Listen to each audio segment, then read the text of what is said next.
In a 24-hour convenience store, someone throws an item onto the counter. An angry woman says she wants a refund for the item she threw on the counter. The clerk, a strong and ordinary man, asks if she has the purchase receipt. The woman tries to get a refund for some cigarettes without a receipt and starts arguing about it. She argues, asking what the problem is with giving a refund if a customer asks for it. The clerk asks for the receipt so he can process the refund, and she says she threw it away. Then the man says he can't give a refund, and she asks if he always carries documents when he goes out. The clerk then asks if she throws away her documents as soon as she gets home, and questions how he could know whether this isn't a scam to get a refund. Yelling, the woman asks if he's suggesting she's trying to trick him. She tells him to wait while she reports this to the Consumer Protection Agency. Mocking the woman, the man starts swatting flies with a rubber object. At that point, the woman starts walking away, complaining about him, and the man says nothing else. Night falls, and someone walks into the convenience store calling for Wizong Lee. His friend says he looks exhausted and tells him he should go home and rest. He notices his friend's left eye is bruised and swollen. Smiling, his friend says it happened during training that day. Wizong Lee says he's amazing because he does M&A studies and also works at this 24-hour store. Trying to be modest, his friend says the store is family-owned. His school is on break. "Do you really enjoy fighting that much?" he asks, since his friend always comes back beaten up.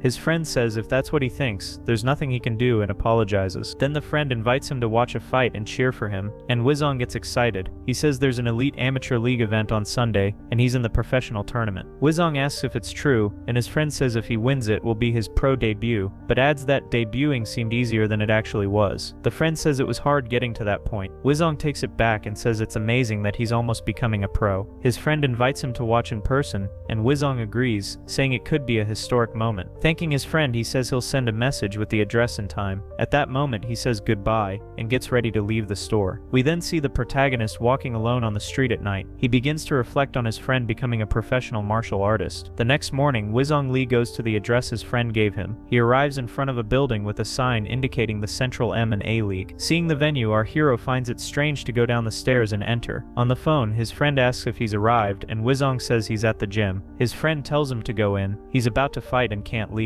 Wizong feels weird about just walking in, but the security guard lets him in without any trouble. Our protagonist feels that for a fight tournament, this place seems disorganized. He thinks about watching other fights since he's there, but decides to leave after his friend's match. Going down the stairs, he complains that they're dark and winding. He approaches the ring and hears excited shouts from the crowd cheering the fight. They shout about the high kick from the standing fighter who is celebrating his victory. In the middle of the big crowd, Wizong Lee starts watching the fights with a spark in his eyes. He watches the fights a bit lost until his friend notices he has arrived. At that moment, Wizong sees his friend shirtless along with two other team members. They ask why Wizong looks nervous, and he says he's not used to this kind of atmosphere. His friend asks if he finds it fascinating, and Wizong says he can feel the energy. One of Jang Hwan Lee's team members says it's almost time for the fight to start. Jang Hwan Lee tells Wizong that his match is in a few rounds and asks him to cheer for him. Wizong says his opponent looks more physically built, and Jang Hwan laughs, saying that hurt. He stays silent, staring into space, while Jang Hwan notices he's lost in thought. After a while, the announcer with a microphone says, "It's time to introduce the new fighters." In the blue corner, representing the attack team, is the fighter Jang Hwan Lee. And in the red corner, from the Red Dog team, is the fighter Hosuk Choi with a sinister smile. The referee calls them to the center, and Wizong closely watches Jang Hwan. At that moment, the referee asks if the blue corner fighter is ready. Then he asks if the red corner fighter is ready too. When both agree, the referee yells that they can start the fight. The moment the big bell rings, Hosuk Choi throws a quick punch. Jang Hwan easily dodges the straight punch by turning his torso to the opposite side. Surprised, Hosuk Choi throws a hook, but Jang Hwan ducks to avoid it. However, Hosuk Choi lands another straight punch with his left arm, hitting Jang Hwan square in the face. After taking the hit, the protagonist's friend raises his guard with his other arm. He plants his stance firmly and lands a solid hook right to his opponent's face. Hosuk Choi takes the punch full on and glares angrily at his opponent. He prepares an uppercut while Jang Hwan throws another straight punch. The result is both landing clean punches on each other at the same time. Our hero notices that his friend is fighting with more impatience than usual. The two exchange very fast and destructive punches, staring at each other with rage and focus. Hosuk shouts for Jang Hwan Lee to slow down with the strikes and stay calm. At that moment, the MC yells as Jang Hwan gets punched square in the face, shocking Wizong Lee. Hit in the face, Jang Hwan steps back a few times, looking dazed and lost. Hosuk Choi takes advantage of the opening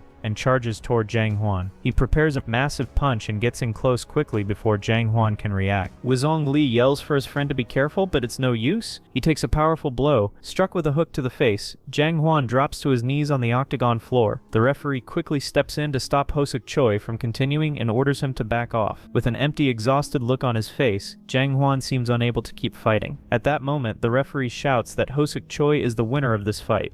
Our MC realizes his friend couldn't handle a blow to the chin well. The fact that Jang Hwan was so close to making his pro debut makes the loss even sadder. Suddenly, the MC gets alarmed and wonders what is happening. At that moment, Hosuk Choi begins punching Jang Hwan like a maniac with a terrifying expression. Sitting on his opponent's chest, he punches non-stop with extreme force and aggression. The referee quickly grabs the insane fighter and tells him the fight was already over, but Hosuk Choi throws the referee back and continues to assault his opponent relentlessly. He punches with aggression using the side of his fist. He loads up another punch from above and lands it on Jang Hwan Li's chest. Jang Hwan's teammates scream for him. Shocked by what's happening, the spectators begin to fear the man might die because of this. The MC takes off his jacket and runs with everything he's got to storm the octagon, sprinting toward his friend to save him. People try to stop him, but he builds momentum and uses his hands to leap over the fight cage. People see the man jumping into the ring and panic, fleeing and running away. After a well-executed jump, our hero lands inside the octagon. He sees Hosuk Choi from behind, still punching his friend with insane fury. Without thinking, he quickly puts Hosuk Choi in a chokehold with his arm. Filled with rage at Hosuk Choi, he throws him off violently and yells insults with fury. After attacking the enemy, he rushes to check if his friend lying on the ground is okay. Recovering from the throw, Hosuk Choi looks at our protagonist with burning rage. People around try to warn Wuzong Li that Hosuk Choi has gotten up behind him and is preparing a strike. Our hero senses the punch just as it's about to land on him. Reacting quickly, without much thought, he blocks the punch with his palm. But the hit is so strong that it sends him flying into the side fence of the ring. Hosuk Choi keeps attacking Wuzong Li, demanding to know who he thinks he is for doing that. With great difficulty and effort, our hero blocks the punches with his forearm and high guard until he's caught off guard and takes an unexpected blow to the back of his neck. Lowering his guard from the hit, Hosuk Choi takes the chance to land a knee to his face. Everyone watching the fight is in disbelief at the knee to the face. After all, he's just an ordinary person. While the MC takes the hits in his friend's place, someone starts entering from the edge of the ring. One of Jang Hwan's team members jumps into the ring and orders Hosuk Choi to stop, saying this time he won't get away with just a suspension. He demands that he stop immediately, but Hosuk Choi doesn't listen and in a frenzy lands another knee to the protagonist's torso. Wuzong Li feels immense pain and shows it by gritting his teeth and cursing at Hosuk Choi. Furious at the enemy, he slaps the ground and uses all his strength to get up.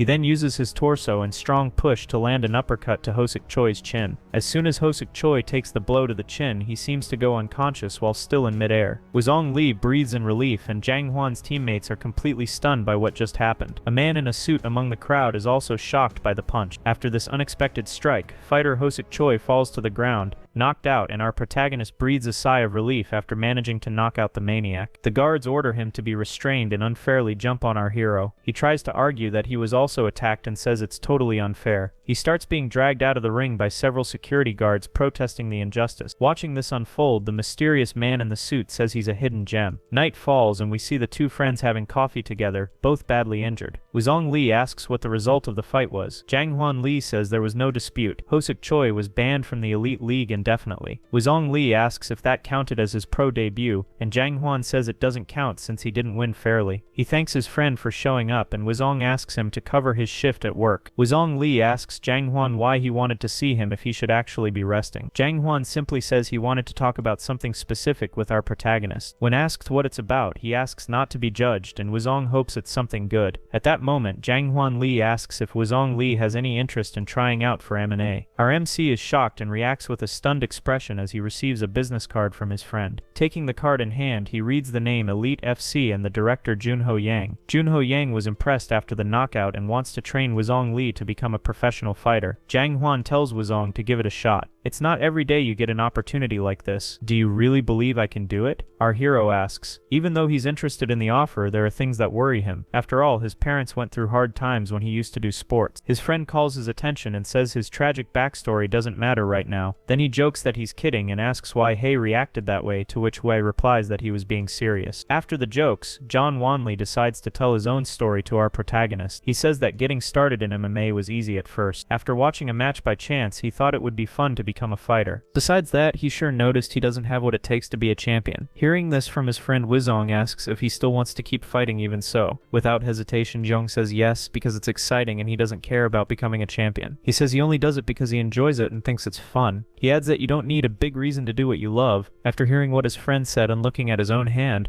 remembering the uppercut, our MC repeats the phrase he heard from Jung and starts to consider becoming a fighter. He clenches his fist tightly as if he's made his decision about this. He gets up without saying much and his friend asks if he's leaving. Y replies that it's getting late. Determined and smiling widely, he says that starting tomorrow he'll be very busy. Wan is happy for his friend and wishes him good luck on his journey. In return, the MC wishes the same for Jang Huang Li and says goodbye. John watches Wizong walking away while sipping his orange juice, and he can already clearly picture him becoming a professional fighter inside a ring that fills Jung Hwan's eyes with light and hope. After imagining all of that, he returns to reality and sees Y on the street, then bursts into laughter. He laughs at himself, realizing he's daydreaming about things that haven't even happened yet. The director of Elite SC is on the phone with someone and says he'll meet that person later. His assistant asks if the director is in a meeting and says it's with the current star of the Central League. The assistant adds that everyone is after the man who knocked out a professional fighter. The aide asks if Yang wants to turn him into a professional, and the director replies by asking if he's really ready for that. In response, the aide says it was just one punch and the opponent was already worn out. Yang asks his assistant if he really thinks that was just a lucky shot. Then the director says the boy has a long road ahead and calls him knave. He admits that Huace causes a lot of problems but says his durability is top tier among amateurs. Even worn out from the fight, it would be impossible for a normal guy to knock him out with a single punch. Yang is about to say something else, but his time to leave has come and he rushes off. He says goodbye to his assistant who wishes director Yang a good trip. Yang knows that for fighters there are things just as important as their fighting skills. The days of surviving on combat ability alone are over. The director believes fighters need to be able to talk trash and provoke their opponents, as well as having talent and humor to entertain fans of the sport. Yang's intuition tells him that the kid has what it takes to become a complete fighter. This potential in Huaesong could turn him into a martial arts star. The next day at a cafe, Huaesong talks with Yang about his desire to train him. He asks the director what he saw in him to reach that conclusion, and Yang decides to show him instead of just saying it. He opens his laptop and shows the moment when Huaesong took a knee, and without falling immediately followed up with an uppercut to the chin that knocked him out. He says that was just a lucky punch, but the elite director doesn't believe it. Yang says Huaesong turned his left foot, shifted his weight, and rotated his right foot inward, then followed through with his upper body to throw a heavy punch. The elite director says it wasn't just a normal uppercut, it was a knockout blow. He refuses to believe what Huaesong said about it being lucky and unintentional. Our protagonist says in fact both moves were lucky, and Yang is surprised. He says he saw an opening after being hit and just punched without thinking much. Yang asks if he only punched Kyo because he saw an opening and says Y is insane in the best way. Smiling confidently, he confirms that his intuition wasn't wrong. He then asks if Huaesong has ever played any sports in his life. Our hero says he played baseball for 3 years in elementary school. Then he practiced a Korean martial art for 6 years during middle and high school. Yang says it's no wonder he clearly has visible natural talent. He decides to get straight to the point and asks if the boy wants to take the MA test. For a few seconds our hero stays silent without answering the question until he responds affirmatively and confidently that he does want to take the test with him. But before Yang can speak further, he says he's worried about the financial side of things. He doesn't think he'll make it overnight and assumes it must be expensive to become a professional fighter. He doesn't want his family to go through tough times again because of him. Yang the director pauses and reflects on what he just heard. He asks if the kid really earns 1,000,000 won per month. The director of Elite FC says he'll match that amount so Hei doesn't struggle financially. In addition, they'll provide training equipment and he won't have to worry about it. After all, if he's working part-time, his income would be similar in any basic job elsewhere. Our protagonist is skeptical about whether all of this is really going to be free. The director says he'll do a sparring test, and he needs to impress the CEO. Weizong asks what happens if he doesn't, and Yang says he'll go back to his regular life. Yang figures the boy doesn't want to experience failure. He adds that the choice is his and asks if he has any more questions. When asked where the test will be, Yang says it will be at Zhang's gym and that he'll receive training there. Weizong asks the director if they can change the test date. When he says that, the director agrees that 1 month is short and asks if he has another date in mind. Surprising Yang, who is left in shock, our hero says the test could be today. The director spits out his coffee, in disbelief that the test would be today, and Weizong confirms he wants to do it today. Yang wonders what's going on with him and asks if this is really serious. Very confident and determined, Weizong states that he would like to take the test today. Once again, the director of Elite Martial Arts questions if he truly wants to do the test now. Yang asks for an explanation of why Weizong wants to take the test on this particular day. He comments that MMA isn't as as easy as it looks, and Wuzong says that's exactly why. After all, whether he takes the test today or in a month, his fighting skill level won't change much. Strangely enough, Yang knows Wuzong is right about that. However, the director adds that they need to find a training partner for him. He decides to meet halfway and schedule the test for next week, but Wuzong finds that pointless. Yang thinks it's better for him to learn the basics to take the test properly, and Wuzong agrees. The director says that's all for today and sets the MA test for 1 week later in the afternoon. He says it's not too late and asks if the MC won't regret this decision. Surprisingly, Wuzong decides that he won't back out of the test. Yang doesn't even try to argue since he senses Wuzong's confidence and confirms the test for 1 week later. Our MC stands up from the table, says he's heading out, and ends the meeting. Yang hopes he'll be ready, and with certainty, Wuzong says he will be ready in 1 week.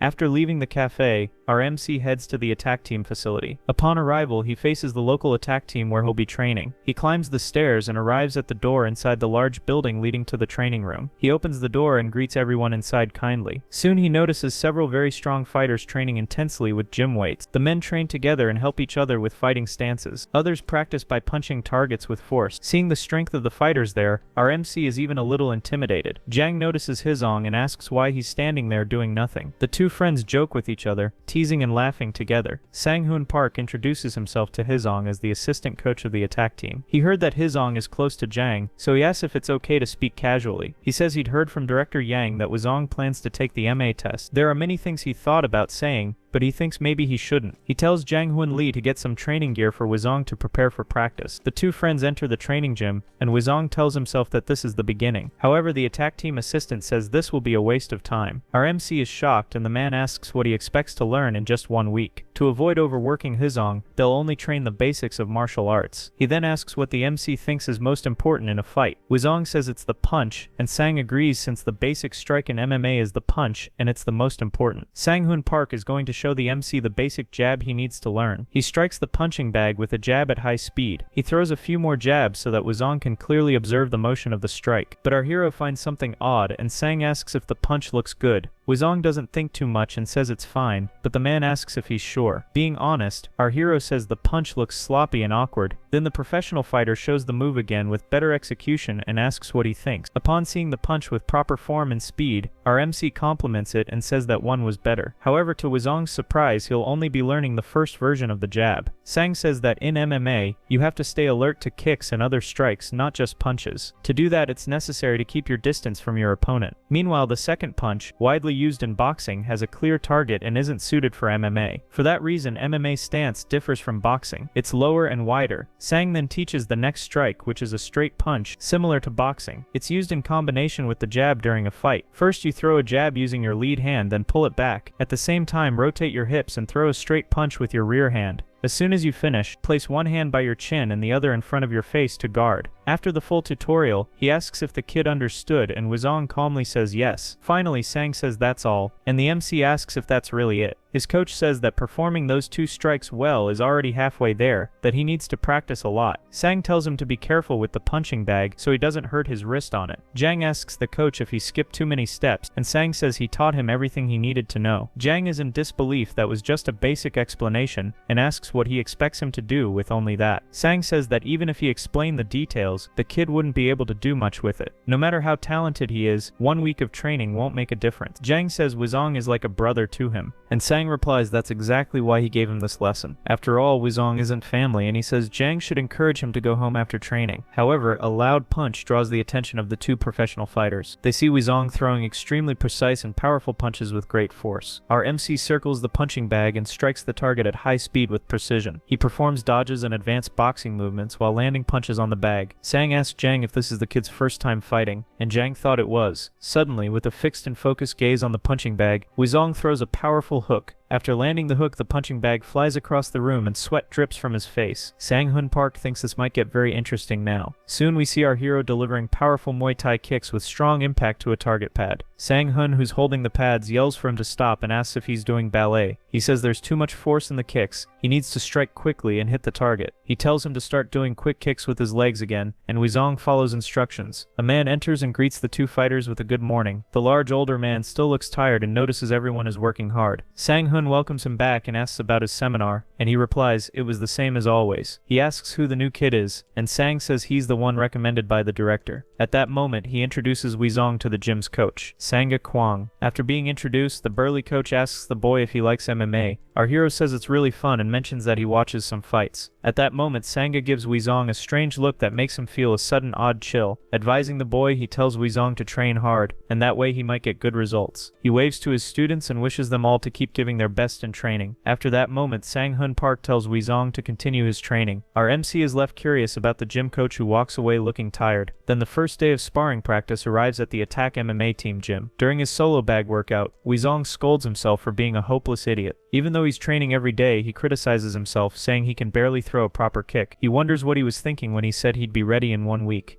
On the other hand, if he were smart, he wouldn't have said to do it immediately either. Still, he tries to motivate himself to push just a little further. Sang the coach asks what he's doing so late in the training center. He asks if he's having trouble with his kick since he's been kicking all day. Weezong confirms but says he doesn't know what's wrong, and the coach tells him to throw a kick. After Weezong calls him Sir, Sangak says he should call him Big Brother and that he'll evaluate his kick. But Weezong asks how old the coach is after that, and he doesn't answer. Our MC studies his stance and throws a quick kick similar to a whip. The coach watches carefully, and Weezong throws another kick at the bag. After executing the 2 kicks, he asks how he did, and Sanguk responds immediately and bluntly that he's terrible. He explains that Weezong is using only his legs to kick, which is why it's slow. He tells him to use his core. He says the thigh and abdomen work together, and using only one means he's only using half the power. The coach says he'll show him and tells the boy to pay close attention to the strike. He instructs him to first use the abs to contract the quads. At the same time, he must kick the leg while rotating his hips during the movement. Our protagonist tries to replicate the movement by tightening his abs inward. Then he contracts his quadriceps and rotates his torso, delivering a very powerful kick. His kick has a fast, strong motion that shakes the punching bag. His coach Sanguk comments that the kid is improving his kicking technique. After hearing that, our hero collapses to the ground, relieved and extremely tired. Sanguk is impressed by the flawless execution of the kick after just one instruction, and understands why the director liked him. He had thought the kid was doing this just for fun. Our MC asks why he would think that, and the coach says it's because he said so a week ago. He remembers what he said and apologizes, and Sanguk says he also does it for fun. It's not like you need more reasons to fight MMA. Better to enjoy it than do it out of obligation. He tells him to take it easy and go home, as managing your condition is important too. Suddenly getting up, the protagonist calls out to his coach. He shouts and thanks Sanguk for all the help he gave him that day. Sanguk says if someone had seen that, they'd consider Weezong part of their family. As he leaves, the coach wishes the young man good luck in his test the next day. Our hero hears that and reflects on what he said about being part of the family. Around an octagon, several fighters are getting ready and putting on their gloves, including our MC who prepares for the fight, stretching and talking with Jang. Sunyap, CEO of Elite SC, arrives at the venue and asks if the kid they talked about is Weezong. Sung says that's him and mentions the boy is handsome. The CEO replies that fists don't care about looks. He also says Coach Park mentioned the kid learns really fast. Jang advises him not to get nervous, to do it like in training and not to get too excited. His opponent is advised to go easy and not lower his guard since Weezong has only been doing MMA for 1 week. Confidently, the opponent says he doesn't even need protection because he's a featherweight. This bald MMA fighter says he'll teach a lesson. That at that moment, the referee tells both fighters to move to the center of the ring. His opponent asks why he has his eyes closed. Is he scared?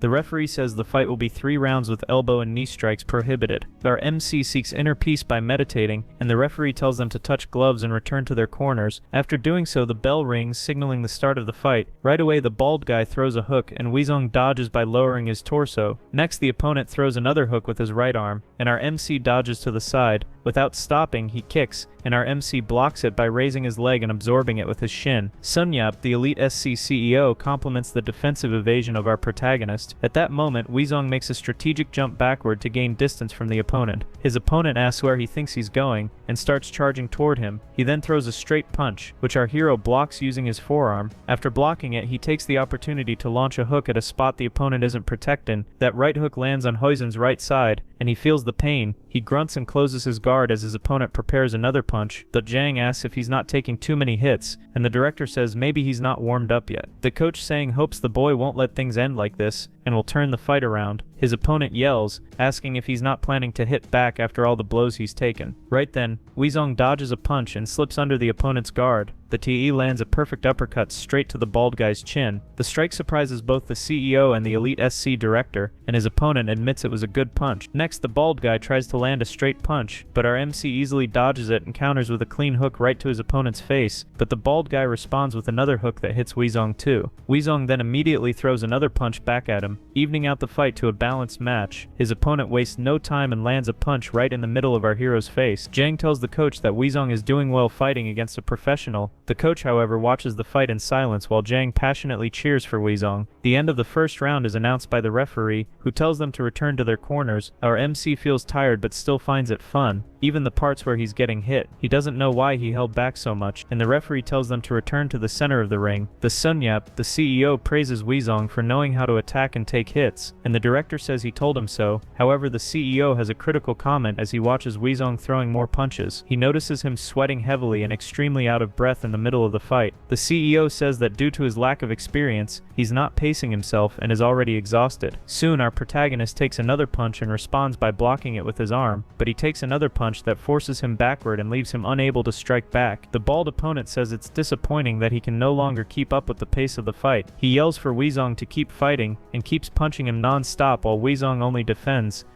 At that moment, the bell rings, and the referee announces the end of the second round, stopping the fight. Both fighters sit down to rest for a bit, and Jang decides to check on his condition. The Sang thinks there's nothing more to see in this fight, and decides to leave bet. He says the kid looks worn out and tells them to train him better and call the fight off. Sang, the director, agrees and thanks him. The Stray does, but just then someone shouts Weezong's name. It's the coach himself shouting Weezong's name, and he turns to hear what he has to say, thus scolding his student. He asks if he really plans to fight like that. He asks what kind of idiot lets his opponent off that easily. His opponent listens attentively to the scolding Weezong is receiving. The coach says, "This isn't a gentleman's sport. If you're in trouble, poke your opponent in the eyes." Weezong is shocked at what the coach is saying, and tells him to stop. The coach adds the same advice he gave before, to enjoy the fight and not turn it into a job. He tells him not to regret it later and to fight however he wants. Then he says not to actually kick the opponent in the balls.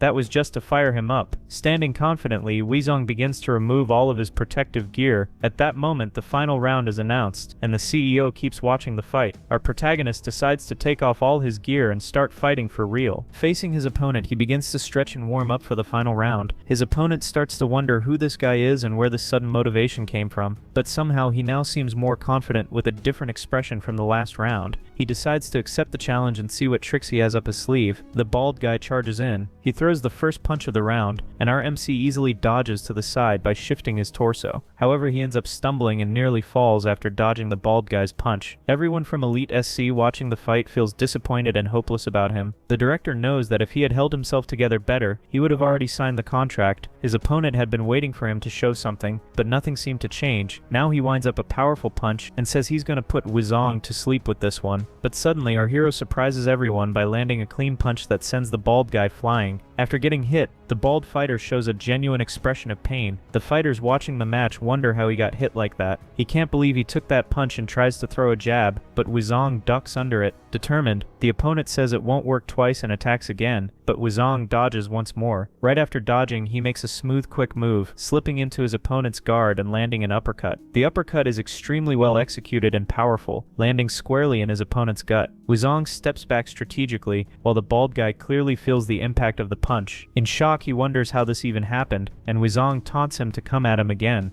Fueled with rage, his opponent curses at our hero and charges at him recklessly. He throws a punch, but Weezong easily dodges it by pushing the bald guy's arm aside. He starts swinging wildly without thinking, and the MC dodges all of it effortlessly. The bald guy is stunned, still trying to figure out how he's doing this. After all, the man is dodging every single attack, and it shocks him deeply. Caught off guard again, the opponent finds Weezong slipping under his guard once more. Expecting a hook, the bald guy raises his guard to protect his head, but he's caught off guard by a powerful fast kick straight to the ribs. The enemy realizes it was a feint and takes the blow head on. Taking advantage of the moment when the bald guy is disoriented, Weezong prepares a punch quickly and instinctively, the enemy guards his head. However, our hero delivers another powerful kick to his opponent's stomach. The local fighters find it strange that the bald guy is being dominated and not holding back. As Sanyap, the CEO, notices that the fighter isn't holding back, as he's being overpowered by Wuzong, Wuzong changed his rhythm with the preparation, and they notice it through his hand, foot, and gaze, as he throws several unpredictable punches. On top of that, there's a freedom in his movement that fluctuates between rough and skilled with fast evasions. The CEO wonders if this is his natural style and thinks it's impressive for a rookie. He feels like he got slapped in his sleep, and upon realizing he was caught off guard by Wuzong, he smiles. Even though he hates to admit it, the bald guy acknowledges he's being dominated, and it hurts his pride. He shouts that he won't be pressured anymore by Wuzong's blows and charges at him, but before he can get too close, he takes an uppercut to the chin that lifts him off the ground. Then, as the bald guy falls to the floor, our MC prepares to kick him, landing a very powerful kick straight to his opponent's face. While we see the MC in top form and winning, the bald guy is nearly knocked out. After this insane kick, the bald guy flies back nearly unconscious and crashes into the ring. The coach asks if referee Sang Han isn't going to do anything as the fight ends by knockout. That's when he tells Wuzong that the match is over and orders him to leave the ring. The people cheering for him celebrate, and the coach looks at him with pride. Everyone praises him, and the coach gives a heartfelt smile to our hero. The MC is happy, and the CEO admits he exceeded expectations, and that it was a great fight. However, he adds that he noticed a bad habit coming from Wuzong Li. He asks if what he did in the final round was a fight, or just a brawl.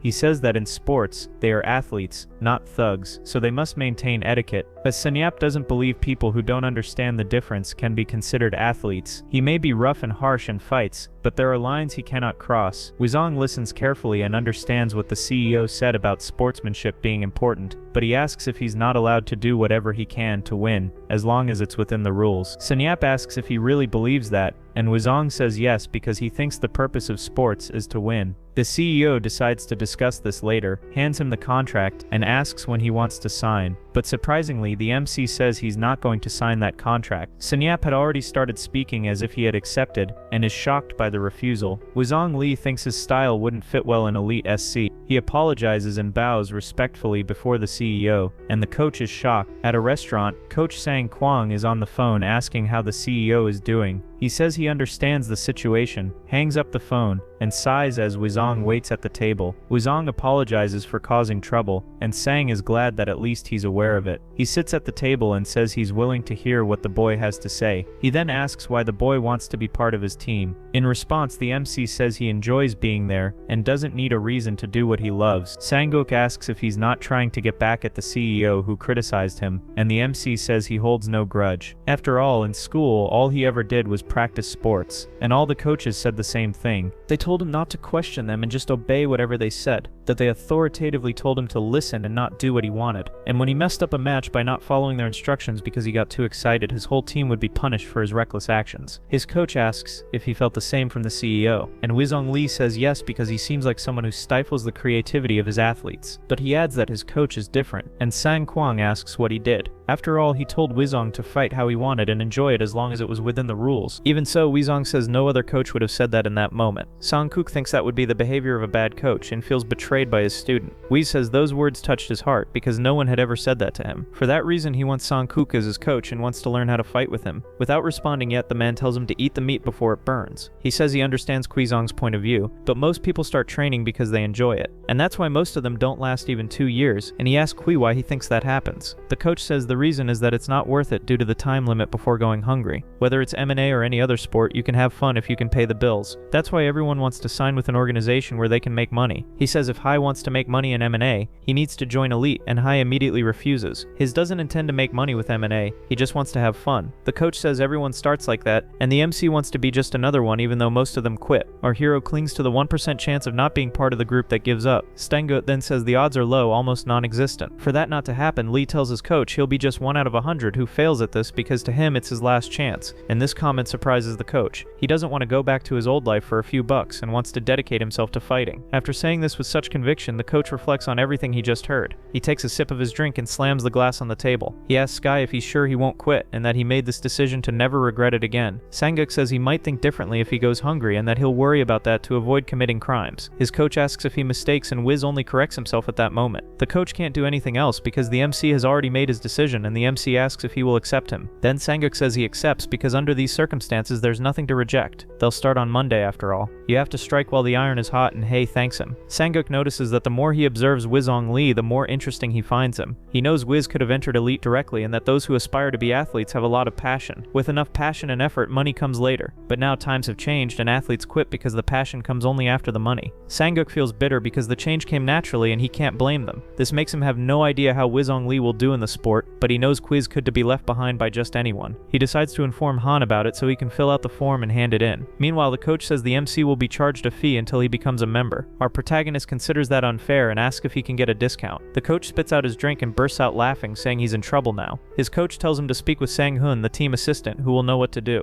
He asks to pay later so he can get a discount on his father's card, and Sanguk allows it. He also asks to pay in installments and sign up for 3 months, paying in 6 parts, and the coach agrees. He starts asking all kinds of questions about interest rates and whether he can get benefits and discounts. Finally, he asks if he can keep the sportswear that Sanguk gave him. Sanguk gets irritated by the number of questions and yells for the MC to stop talking. After the restaurant conversation, the next day arrives and we see the front of the attack team gym. As soon as Quizong enters the place excitedly, he greets everyone inside. Everyone responds with less enthusiasm than Hisong Lee. Shang-hun tells him to stop stalling. Get inside already. They have a lot of work ahead. Very excited, he raises his arm and says he's pumped to work with them. Inside the training center, our MC is with Shang-hun. He asks if we want American or instant coffee, and Hui prefers American. But Shang says they only have instant and Hei wonders why he even offered the other one.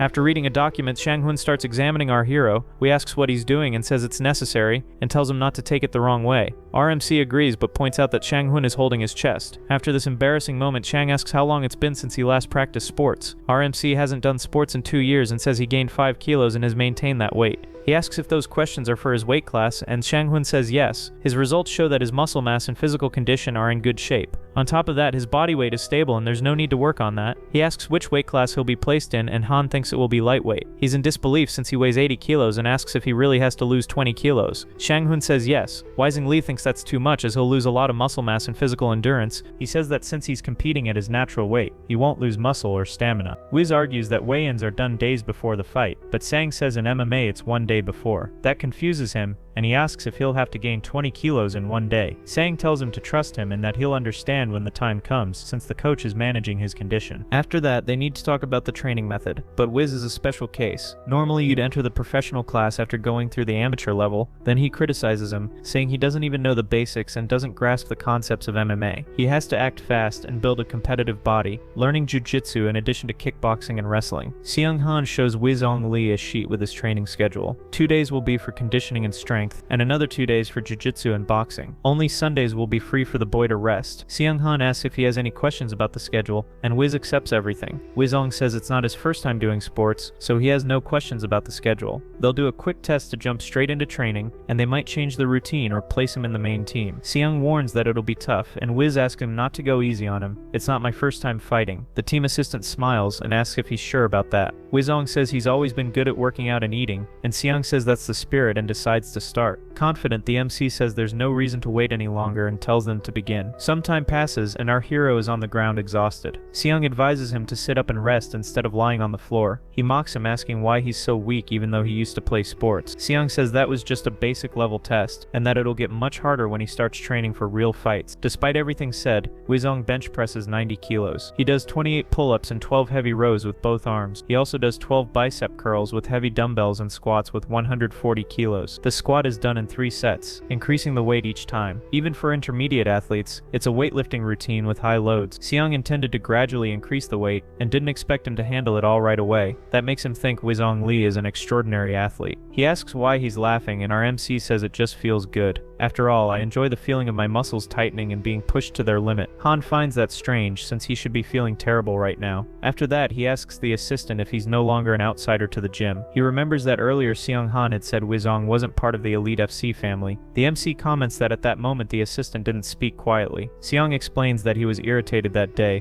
and that Wiz was a stranger. He decides to stop making excuses and gets back to training, asking the MC to stretch. Our hero tries to skip it since he already warmed up and they start to argue. Trying to intimidate him, he says Wizong has never truly experienced hell. Our hero falls backwards, startled by the presence of someone entering the room. That person is Coach Taeyong Yong, the strength and endurance trainer. Seong asks what the coach is doing there, and he says he's taking over the second part. While choking Wizong Lee, he says they're starting a second stage now. Our MC says switching coaches in the middle is bad, and wants to stay with Seong. Taeyong Yong asks what to do about the boy's request. Everyone in the room looks at each other while Taeyong Yong still holds Wizong Lee. Wiz feels hopeful that Seong will allow him to continue training with him, but he's let down when Seong tells Taeyong to train him, saying he'll be in good hands. Wiz tries to say that he hasn't stretched or warmed up yet and asks for a few minutes. Seong realizes there's still a long way to go as he hasn't earned his trust yet. He knows it's rare to find an athlete with that mix of natural talent, passion, and skill. Seong believes MMA is about to receive a rookie who will lead the market. Taeyong Yong, while training weightlifting with Wizong, yells to motivate him to do more reps. Seong just hopes he doesn't slack off, as he trusts in his potential. Inside a ring, sparring training is happening, and Wizong dodges a strike. The fighter training him throws a hook with the other arm, and the MC evades it. Wizong Lee gets up and throws a combo of 2 straight punches. The pad holder tells him to be faster because real enemies won't stand still. He wonders if he's weak since he finds it hard to follow orders in the middle of a fight. So Yukli, the jiu-jitsu coach, tells him that if he could do that, he would have debuted already. The boxing coach decides to take a break, saying he did very well in training. Jong Han calls Wizong's attention, saying it's hard to talk to him even though they're always together. Jong was really surprised when he rejected Elite FC, but Wiz wasn't going to abandon him. Wiz says he'll understand when he's an adult like him, and Jong gets annoyed. At that moment, someone arrives in the ring, saying their older brother just got there. Everyone greets Coach Seong Kwang. As he walks in, he says he has an announcement to make and tells everyone to come closer. Everyone sits down to listen as Seong Kwang grabs some papers and asks if anyone knows what they are. One student says their offers and the coach confirms, saying he got 4 from the organization. The students call him a gangster, which angers him. He says he did it for them.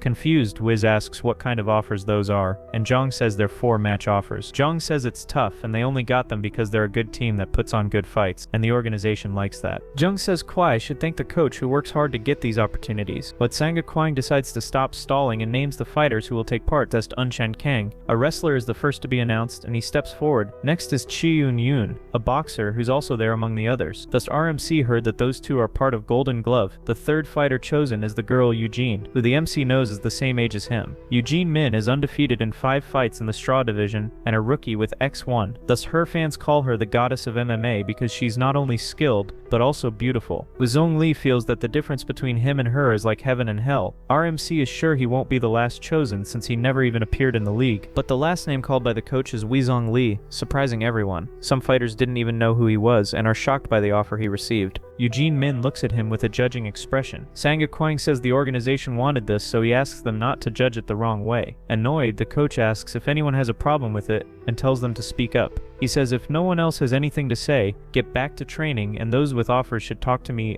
Sanga Kwang approaches the MC from behind and wants to have a private talk with him. Thus Wizong asks the coach if this is really okay since the others seem upset. Sanga Kwang asks what they're supposed to do. The decision came from the organization. Still Wizong feels bad and the coach says the organization gives the orders. He tells him to be happy about it and I say I'm just confused. He asks where the offer is from and the coach says it's from X1. Thus Hoodie knows that X1 is the biggest organization in Korea and the coach says they discovered him through the viral video. They called him a monster after he beat a professional and were impressed by a gangster who stole the Central League spotlight. Thus Wizong Lee asks if he's going to debut, and the coach says yes, but there's a problem. He hands him a paper to take a look at something delicate. He reads the profile of a man named Sujim Jam, 1.80 m tall, 90 kilos, 23 years old. He's in the welterweight division, and then Wizong looks at the match schedule, reading on the paper that the match will be on September 9th, and today is August 18th, and it's a reserve match. The coach says a fighter got injured and was replaced, so now Wizong has 3 weeks to lose weight. In addition to analyzing his opponent and training since Sujim is stronger and more experienced than him, our MC becomes thoughtful and knows that in MMA you usually have around 3 months to prepare. He imagines facing an opponent from a higher weight class without even having full control of his own body. It would be practically digging his own grave, but he decides to do it, and the coach asks if he's sure.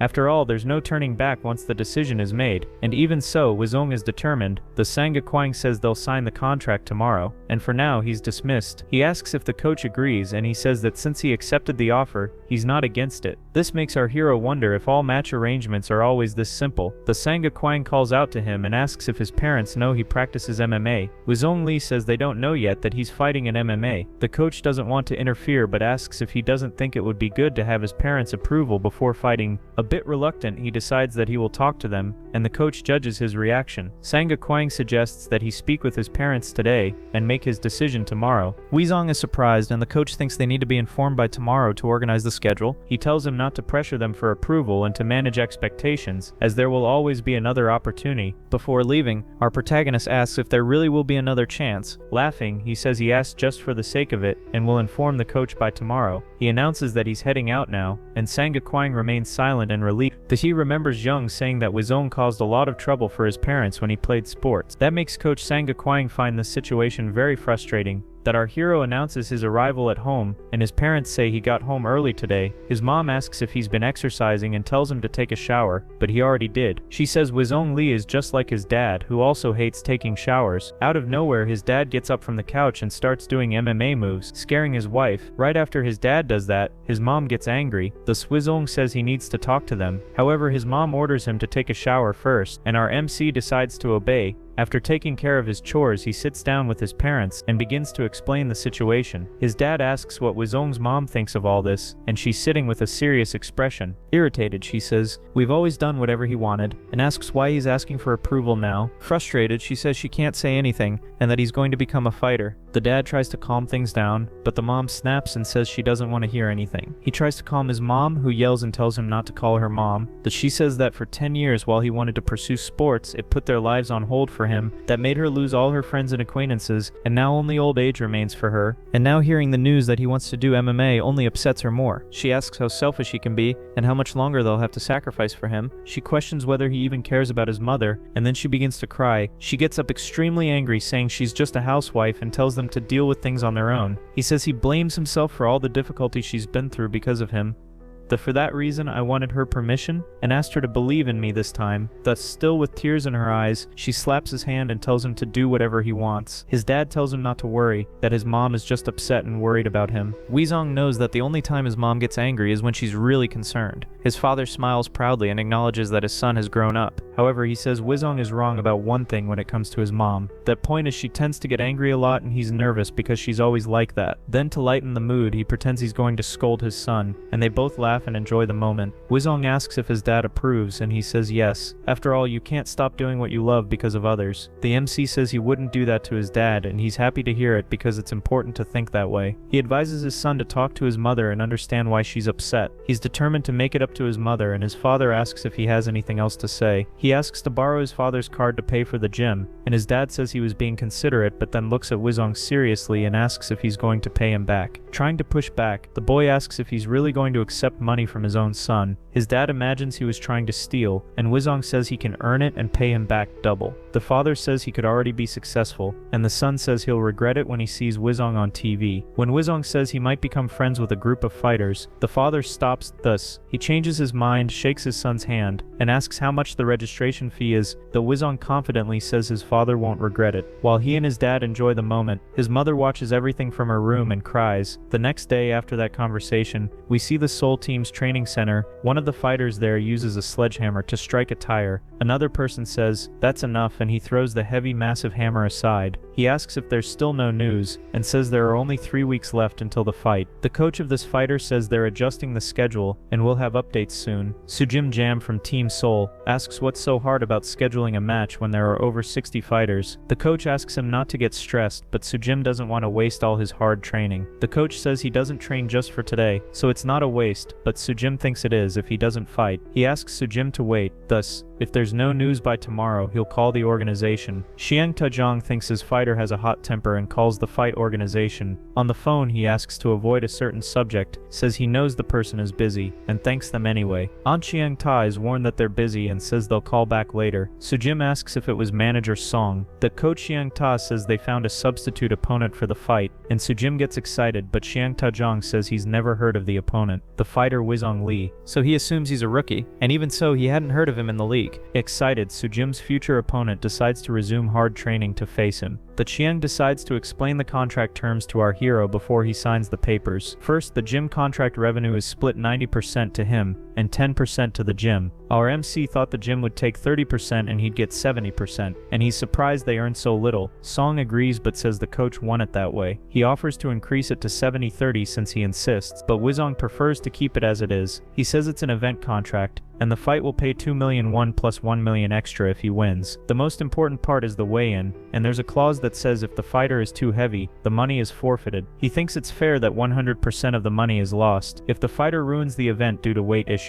As for the rest of the clauses, he tells Wizong to read them on his own. Our protagonist has a question about how much money he'll actually get if he wins the fight. After taxes and the gym's 10%, he'll take home about 3 million won. Wizong wouldn't earn 5 million even working for months at the store, let alone 3 million from a single fight. After hearing this and drooling over the money, he says he has no more questions about it. As Shang asks if this will be his only fight, and he immediately says no, he wants to fight as often as possible. But the assistant says that if he doesn't give a good performance, he won't get another chance like this. The organization isn't a charity, but audience numbers and sales are everything, and they don't waste money. Win or lose, he has to entertain the crowd regardless of the outcome. In the MMA world, only fighters who can do that are truly recognized. Xiong says that if he lacks skill, then he should show courage in the ring. He asks him to be sincere in how he presents himself and to take training seriously so people won't forget him. He decides to keep that in mind, and Sang asks him to sign and get back to training. The Sang will teach him new techniques to prepare for the fight with Sujim Jang. After asking what kind of skill he'll learn, Seeing says it'll be wrestling. Thus soon time passes and our hero is in the ring training with another fighter. The fighter rushes toward him and surprises our hero with his speed. He wraps his arm around Wizong Li's torso and grabs his hand to immobilize him. He manages to grab him, trap his left arm, and push him backward. That our hero is in trouble and the opponent places his head under Wizong's chin. He struggles hard to break free, and Sang says the opponent is getting through him too easily. He remembers the conversation they had where Sang said he would learn wrestling alongside close combat. Sang says Sujim's style is simple in clinching grappling, which makes him well-rounded. Even if he isn't a master in any one area, he's solid in all of them. Knowing he's bigger and more experienced, Sujim will aim for a grappling fight, and Wizong has to handle that. That's why wrestling is essential to deal with him, or he'll lose before even landing a punch.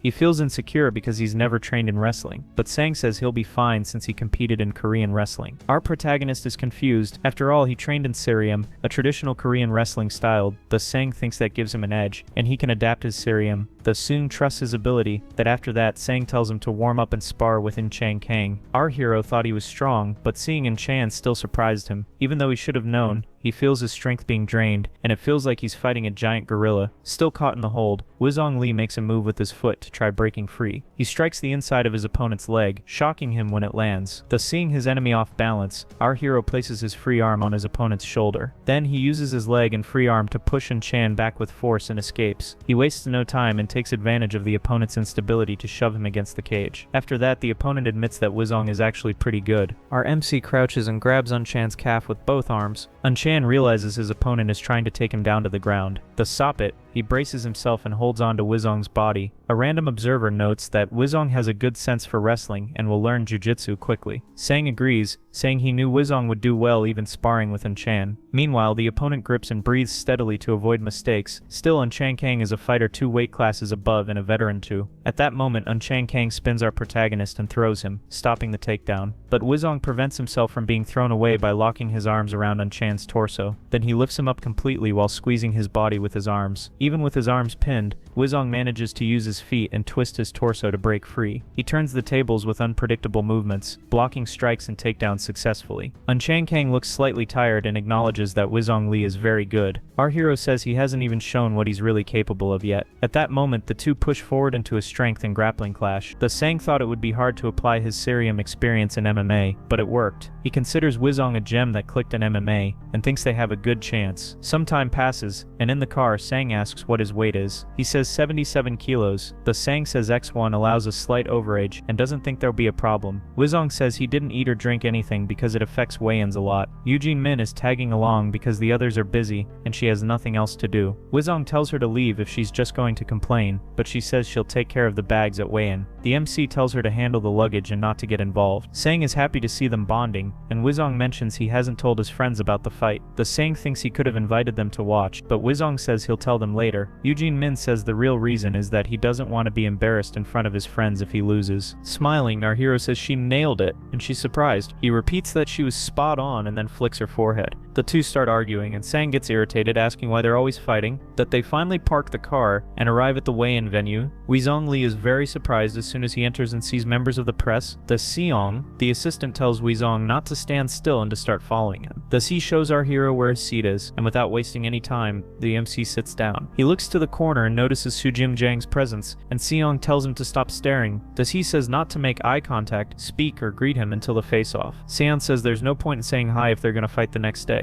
His fight assistant says not to make excuses. Thus after all, Sujim is just minding his own business. After Sujing mentions this, Wizong realizes he's been living too much in his head too. He suspects Sujim is deliberately avoiding eye contact, knowing that Wizong is watching him. The two sit very close to each other, and it's announced that the weigh-in is about to begin. The X1 weigh-in starts with the blue and red corner fighters from the undercard. To ensure a fair weigh-in, the managers from each corner will join at the start. Then the main card weigh-ins begin, and the weigh-in for the under 70 kilograms fight is about to start. Suddenly, our protagonist confidently removes his clothes and is ready for the scale. Thus Eugene is shocked when he strips and kicks him. The girl asks why he took off his clothes when he wasn't even called yet, and he doesn't care about that. It's then announced that fighter Wizong Li should come to the stage, and he walks toward it. He steps on the scale and records a weight of 170.2 pounds, equivalent to 77 kilograms. Thus Eugene says he'd be a failure if he couldn't even manage that, and congratulates him. Our hero complains that she only says nice things afterward, and she hands him his clothes. He says it's hot and refuses to put them on, but she forces him to because it's making her uncomfortable. After this exchange, people in the audience laugh at the two, and Eugene Min feels embarrassed. It annoyed our hero, thus he throws the clothes in his face and runs off the stage. It's announced that fighter Sujim Jang has also made weight at 77 kilograms. Then it's stated that fighter Sujim Jang and Wizong Li will face each other. The two stare each other down and strike a fighting pose for the face-off. The MC notices his opponent's thin face and dry body, and is sure he'll look different in the fight after recovering. He wonders if he can win until Sujim says that doubt bothers him. His opponent rhetorically asks if he's never fought in an amateur league before. He asks what he was thinking when he accepted the offer, and whether he just wanted to make Sujim look bad. He intimidates him, asking who his sponsor is, because you can't be in a main event without experience. The fight referee tells Sujim to be careful with what he's saying. Then Sujim tells the MC not to embarrass himself so they can put on a good show.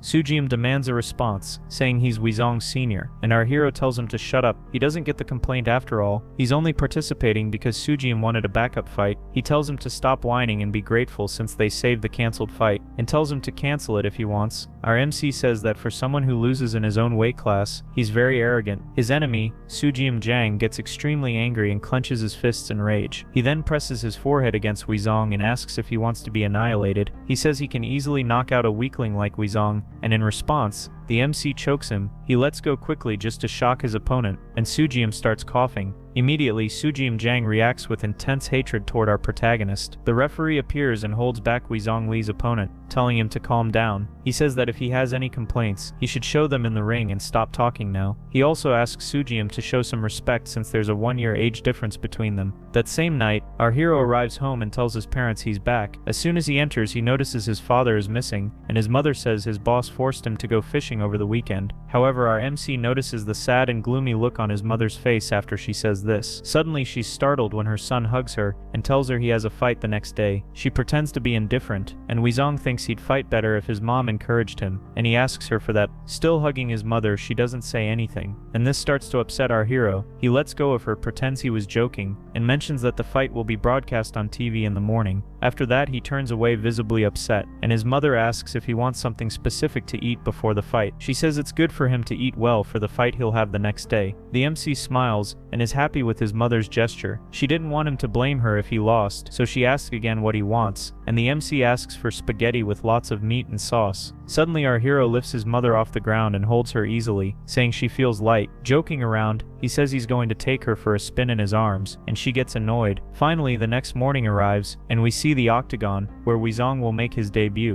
Training with his coach before the fight, they practice dodging and striking. After his partner says he's doing well, he tells Weezong to take a short break. Another fighter notices his good physical condition, and this worries Seong-hun. Then Coach Sanguk appears and says his shoulders are too soft. He's holding back in training. After some playful banter, Sanguk says he has 2 tasks for Weezong, and one is to land 10 slaps on Sujim. Then he tells him to fight smart. Don't strike blindly. Allure out the opponent's punch. The MC asks about the second task, and Sanguk says that if the fight isn't going well, he should listen to Cyan, who will tell him what to do. The coach asks if he can promise that, and Weezong replies by asking what he should do if his intuition doesn't want to listen to Cyan. The Sanguk looks confused, and Weezong clarifies, what if my intuition tells me one thing and Cyan tells me another? He was about to say he should obviously listen to him, but the coach says to follow his heart. He tells him to trust himself, and that means he's trusting his coach too. Cyan is left speechless. After the coach's advice to keep a cool head, Weezong says he understands and that he'll give it his best. A message from the control center calls fighters Sujim Jang and Weezong Lee to the ring. Our MC and his team head toward the ring, and Cyan is frustrated he couldn't get a word in. Finally, they all take their final steps toward the Grand Octagon. Our hero is dazzled by the real X1 ring. Wang says he's nervous enough to be excited, and Sanguk tells him to start warming up. Our hero follows the coach's instructions and practices his basic moves alone. But Cyan asks why Sanguk said that thing about Weezong listening to himself before listening to others. Sanguk says to just let him fight his own way, and Cyan protests this is his debut match. He says it's not the coach's job to gamble, since if he loses, he may never compete again. Sanguk replies that this kid once told him his entire life as an athlete was about following orders that built up so much resentment that he even turned down USC Elite. They don't know how long he'll last, and Sanguk would rather let him fight freely. Something tells him this won't be his last match. Besides, the coach adds Weezong won't listen to Song anyway, who ends up accepting it all. 2 announcers introduce the main event of the night in the blue corner. Weezong Lee. It's his debut match, and he started MMA just 40 days ago with no amateur experience at all. However, he knocked out a professional in the semi-pro league and defeated another fighter in sparring. It's very rare for a brand new MMA fighter to debut in the main event. The other announcer says they'll see how he performs against Sujim Jang. They introduce Sujim in the red corner, a fighter on a 3-win streak and a promising future. They're expecting a 4th consecutive win from the star of Team Seoul and hope it'll be an easy one. Sanguk tells Weezong not to get nervous, and besides, to stay calm, to stay adaptable. Finally, the fighters for the main event of X61 in the 70 kilograms division are introduced again. They speak of the mysterious newcomer Weezong Lee standing 1.80 m tall at 70 kilograms. In the red corner at the same height and weight, the future of Korean middleweight, Sujim Jang. The fighters move to the center and face each other one last time before the match officially begins. Our MC notices that his opponent's body has recovered and looks very different from the weigh-in. He knows he'll need to be cautious during the fight,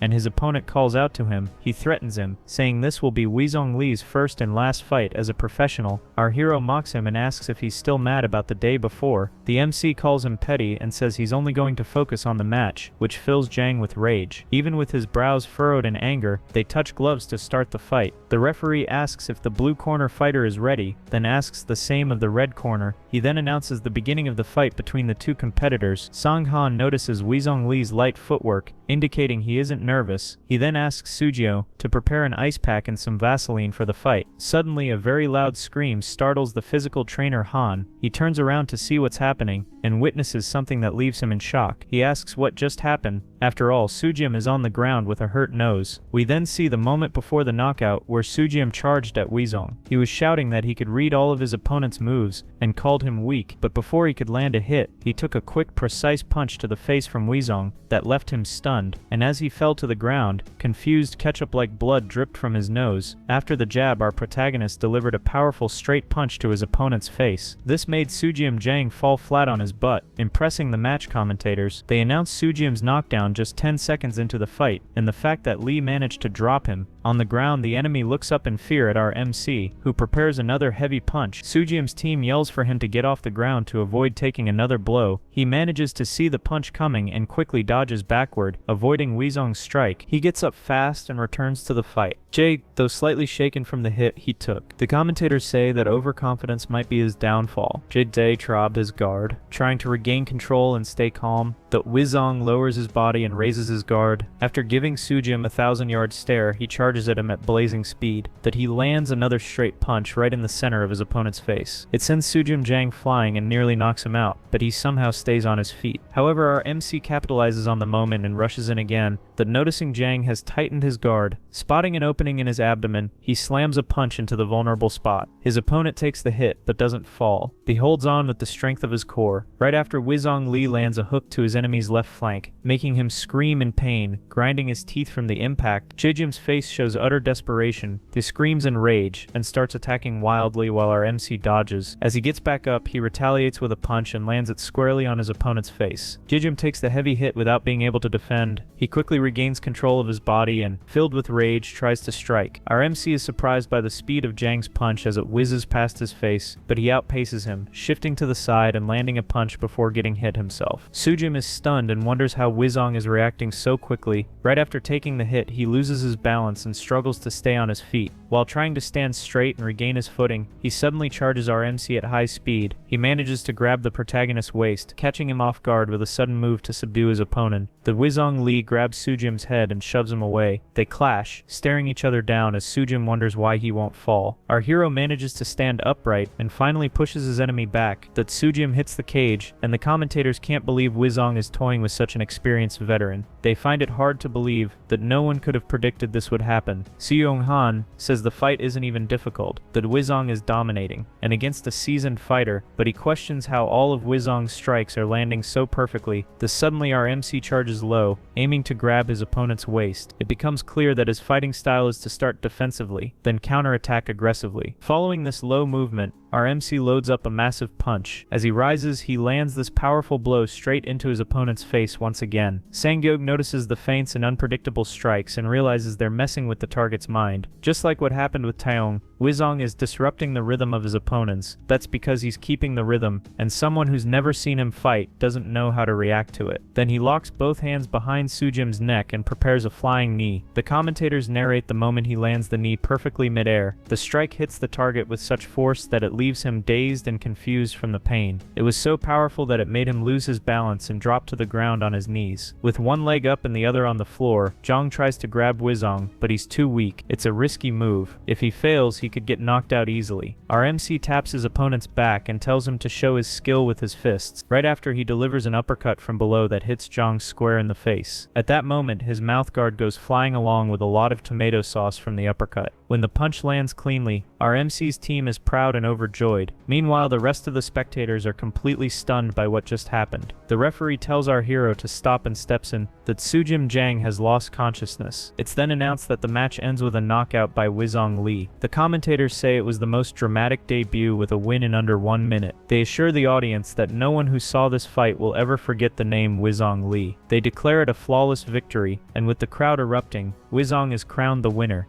Inside the car leaving the arena, our protagonist is sleepy and yawning. Sangyog wonders why he always falls asleep like this in the car, and Seong lets him rest since he did well in the fight. The Seong Han then points out that it's actually Soyuk snoring loudly, not Wizong Lee. Seong didn't expect a knockout without taking a single hit, and Sangyo agrees it exceeded expectations. It had been a long time since the coach felt this way watching an MMA match. His teammates recall the moments inside the octagon. After Wizong Lee's win, Soyuk carried him on his back, extremely excited. While our MC smiled, and the coach praised his performance, Seong Han looked uncomfortable until our hero walked up to Seong and asked if he saw what he did. Then Wizong says he didn't mean to, and Seong replies, "The kid fought so well there was nothing to say." He praises Wizong Lee, saying he was so amazing there were no comments to be made. He's the second coach and stood there saying nothing. After all, Sangyo understood Wizong's style, and managed to guide and motivate him before the fight. He helped the MC head down the right path, and admits that Sangyo is incredible, and says he admires him. The coach asks why he's saying this out of nowhere, and Seong says he's just being honest. That Sangyok says Seong never talks about his feelings, and asks not to be criticized. The Seong is left confused. That Sangyok reminds Seong Han of the day he forgot to shave and got picked on for it. Seong says he just wants to keep Sangyok from slacking off, but the coach complains about being bothered again. He points out that Seong has never driven despite all the perks and tells him to start driving from now on. He says he's never bought anything to show his appreciation, and jokes that he's a bad influence influence on the younger guys. Seeing Han puts on headphones to drown out Coach Sangok's voice, who curses at him, that he mutters that Seeing only disrespects everything that comes out of his mouth. The next morning, our protagonist walks into the same cafe from the previous days, that he's greeted by two people who invite him to sit at their table. The man with glasses calls him a celebrity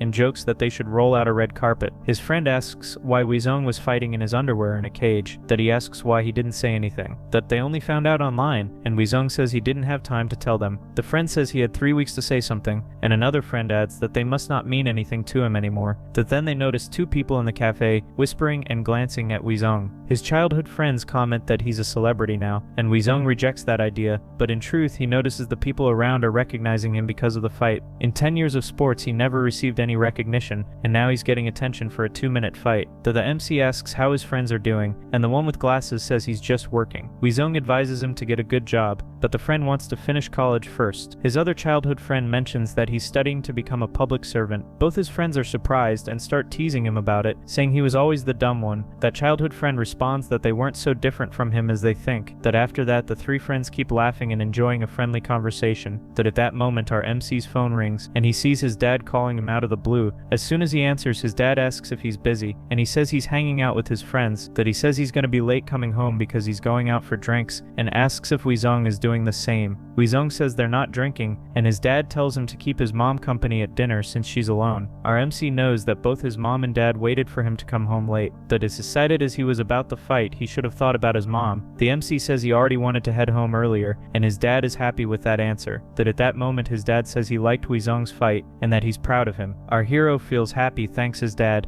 and looks forward to seeing him at home. His friends understand that it was his dad on the phone, and Weezong apologizes and says he has to leave, that they're surprised since they thought they'd stay out late, and ask him why, that he promises to go out with them another time, but right now he needs to be with his mom. He says they can hang out anytime, then says goodbye to his friends, who are understanding, that his friends comment that he's acting strange, as if they already knew what he was thinking. They joke that they've known him forever, and that he's a mom's boy. At that moment the MC returns home with a smile on his face, while checking his phone.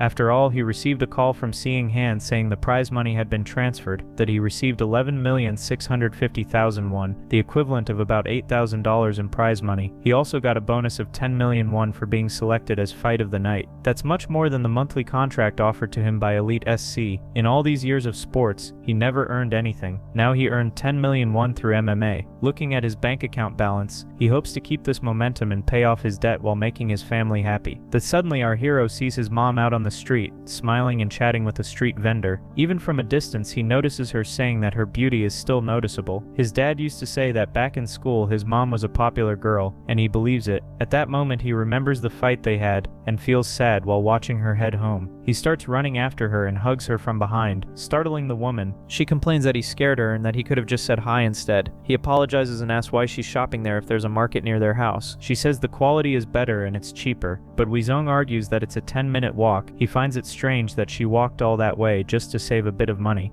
He knows this wouldn't be happening if he hadn't insisted on doing sports for years. He decides to stop thinking about that, let the past go, and repay everything he owes his mom. His mother asks why he came back early, if he was with his friends, and he says something came up. Weezong invites his mother to have dinner out, but she thinks it's a bad idea. The MC tells her to leave the groceries at home, and that he'll pay for dinner. She doesn't believe it's really his treat. Our hero says he'll show her the money once he saves a bit more. Smiling, he asks where she wants to eat, and they decide to go for sushi and tuna. The next day, we see X1 building in Gangnam, and inside it the CEO's office. His assistant waits by the door while the CEO watches Weezong Lee's fight against Sugam Jang. He watches the fight in detail, especially the moments when Weezong Lee landed powerful punches. He sees the moment when he connected the two-punch combo and the knee to Sugam's face. Finally, he watches the moment our protagonist knocked out his opponent, smiling joyfully. His assistant turns on the lights and asks what the CEO thought of the fight and Weezong's performance. The CEO of X1 is surprised by our hero's technical skill and admits he fights well. His assistant says if he's never seen him fight before, it's because he's a true newcomer. After the CEO asks, his assistant says that he's from the attack team and is one of Coach Sangok's boys. They remember that Sangok is the man who made the CEO of Elite SC look like a fool, and he'll never recover from that. Then the CEO comments that they were stabbed in the back and asks if the kid is going to be a problem. The guy with glasses thinks not, that he joined the team to learn from Sangok and Sangok not for money. After the CEO acknowledges his loyalty, the assistant says he's 22 years old and already completed military service. He adds that Wizong received a lot of money, and the CEO does the math and realizes he made 3 million in a day. He tells his assistant to bring him in and make a good offer so no other affiliation can get their hands on him. His assistant says he'll put Wizong Lee in action after the year-end holidays. After all, he already has a suitable opponent in mind. After saying that, he bids farewell to the CEO of X1 as he has another meeting to attend. The guy with glasses knew the CEO liked fighting, but he hadn't seen him this excited in a long time. That he wonders how far Wizong Lee's potential can go. The CEO of X1 watches our protagonist fight again, mesmerized by his technique. Junho Yang, the CEO of the MMA organization X1, keeps showering Wizong Lee with praise. The next day, the MC walks down the street, feeling the pleasant weather and sensing something good will happen. Then walking behind a girl, he recognizes her from the back because of her hair. He quickly greets the girl, and we see it's Yan Min, who gives the protagonist a cold look. He gets annoyed by the small girl's attitude and tries to start a conversation, but she's rude to him. He asks about the book she's carrying and grabs it from her hand without permission. As soon as the MC holds the book, he's sure it's a magazine, but he notices it's actually an old regular book, and Min says it's about philosophy. He asks why she's reading it and if she understands it, and she replies that he wouldn't get it. After getting her book back, the girl says it's about interpersonal relationships and life perception. Our MC looks shocked, and Young Men threatens him if he keeps judging her like that. Wizong Lee says she's acting weird today and tells her to stop behaving like that. We see the fighter girl Young Men deeply focused while reading her book. Our hero still can't get used to the fact that she's reading so intellectually. The Sang Han appears and asks how Wizong is doing. He replies that he's doing fine, and Sang says he has something to tell him. He invites him to come to the office to receive the news. They go to the company headquarters, and Han hands our protagonist some documents. Reading them, he realizes it's a contract from X1, and Sang says the CEO wants to officially sign him. Our hero is very surprised as he expected this to happen much later. The Sang says he deserves it after all, that he won his debut without taking a single hit and caught everyone's attention. Then the coach says his win was pure luck, and Wizong doesn't know whether to take that as a compliment or not. He's worried about why Bat, even though he won, it was because Sudium was caught off guard. Our MC knows it's true since the enemy didn't take him seriously and could have won if he had stayed calm. He decides to sign the contract so he doesn't miss the opportunity, and Sang starts to explain it. It's a 3-year, 3-fight contract. Even if he doesn't fight all 3 matches, the contract expires in 3 years. The Wizong asks what happens if he completes all 3 fights in a year. What about the remaining 2 years? Sang explains that he would have to sign another contract, but this one allows fighter exchanges between organizations. He can fight in other promotions and even compete in X1's Extreme Combat in Singapore. Usually there's an agency that intermediates that process, but this contract skips that step. The downside is that X1 covers the costs, but the fighter must pay for their own training camp expenses. Our MC wonders what the catch is, since it all sounds too good to be true. Sang says there isn't one. The prize money in MMA is low, and once it increases, it doesn't drop again. That's why MMA organizations are more focused on offering benefits than on cash prizes. In the end, X1's goal is to make their fighters better, while making big business out of just cents. The special clause states that if he joins the SFC, the contract will be immediately terminated. The SFC doesn't allow contract transfers, and the ability to terminate contracts makes it easier to sign with them. The Wizong Lee finds it strange to even be talking about the SFC so early in his career. SFC is the biggest MMA stage in the world, and even with the improvements of other organizations, they're still unmatched.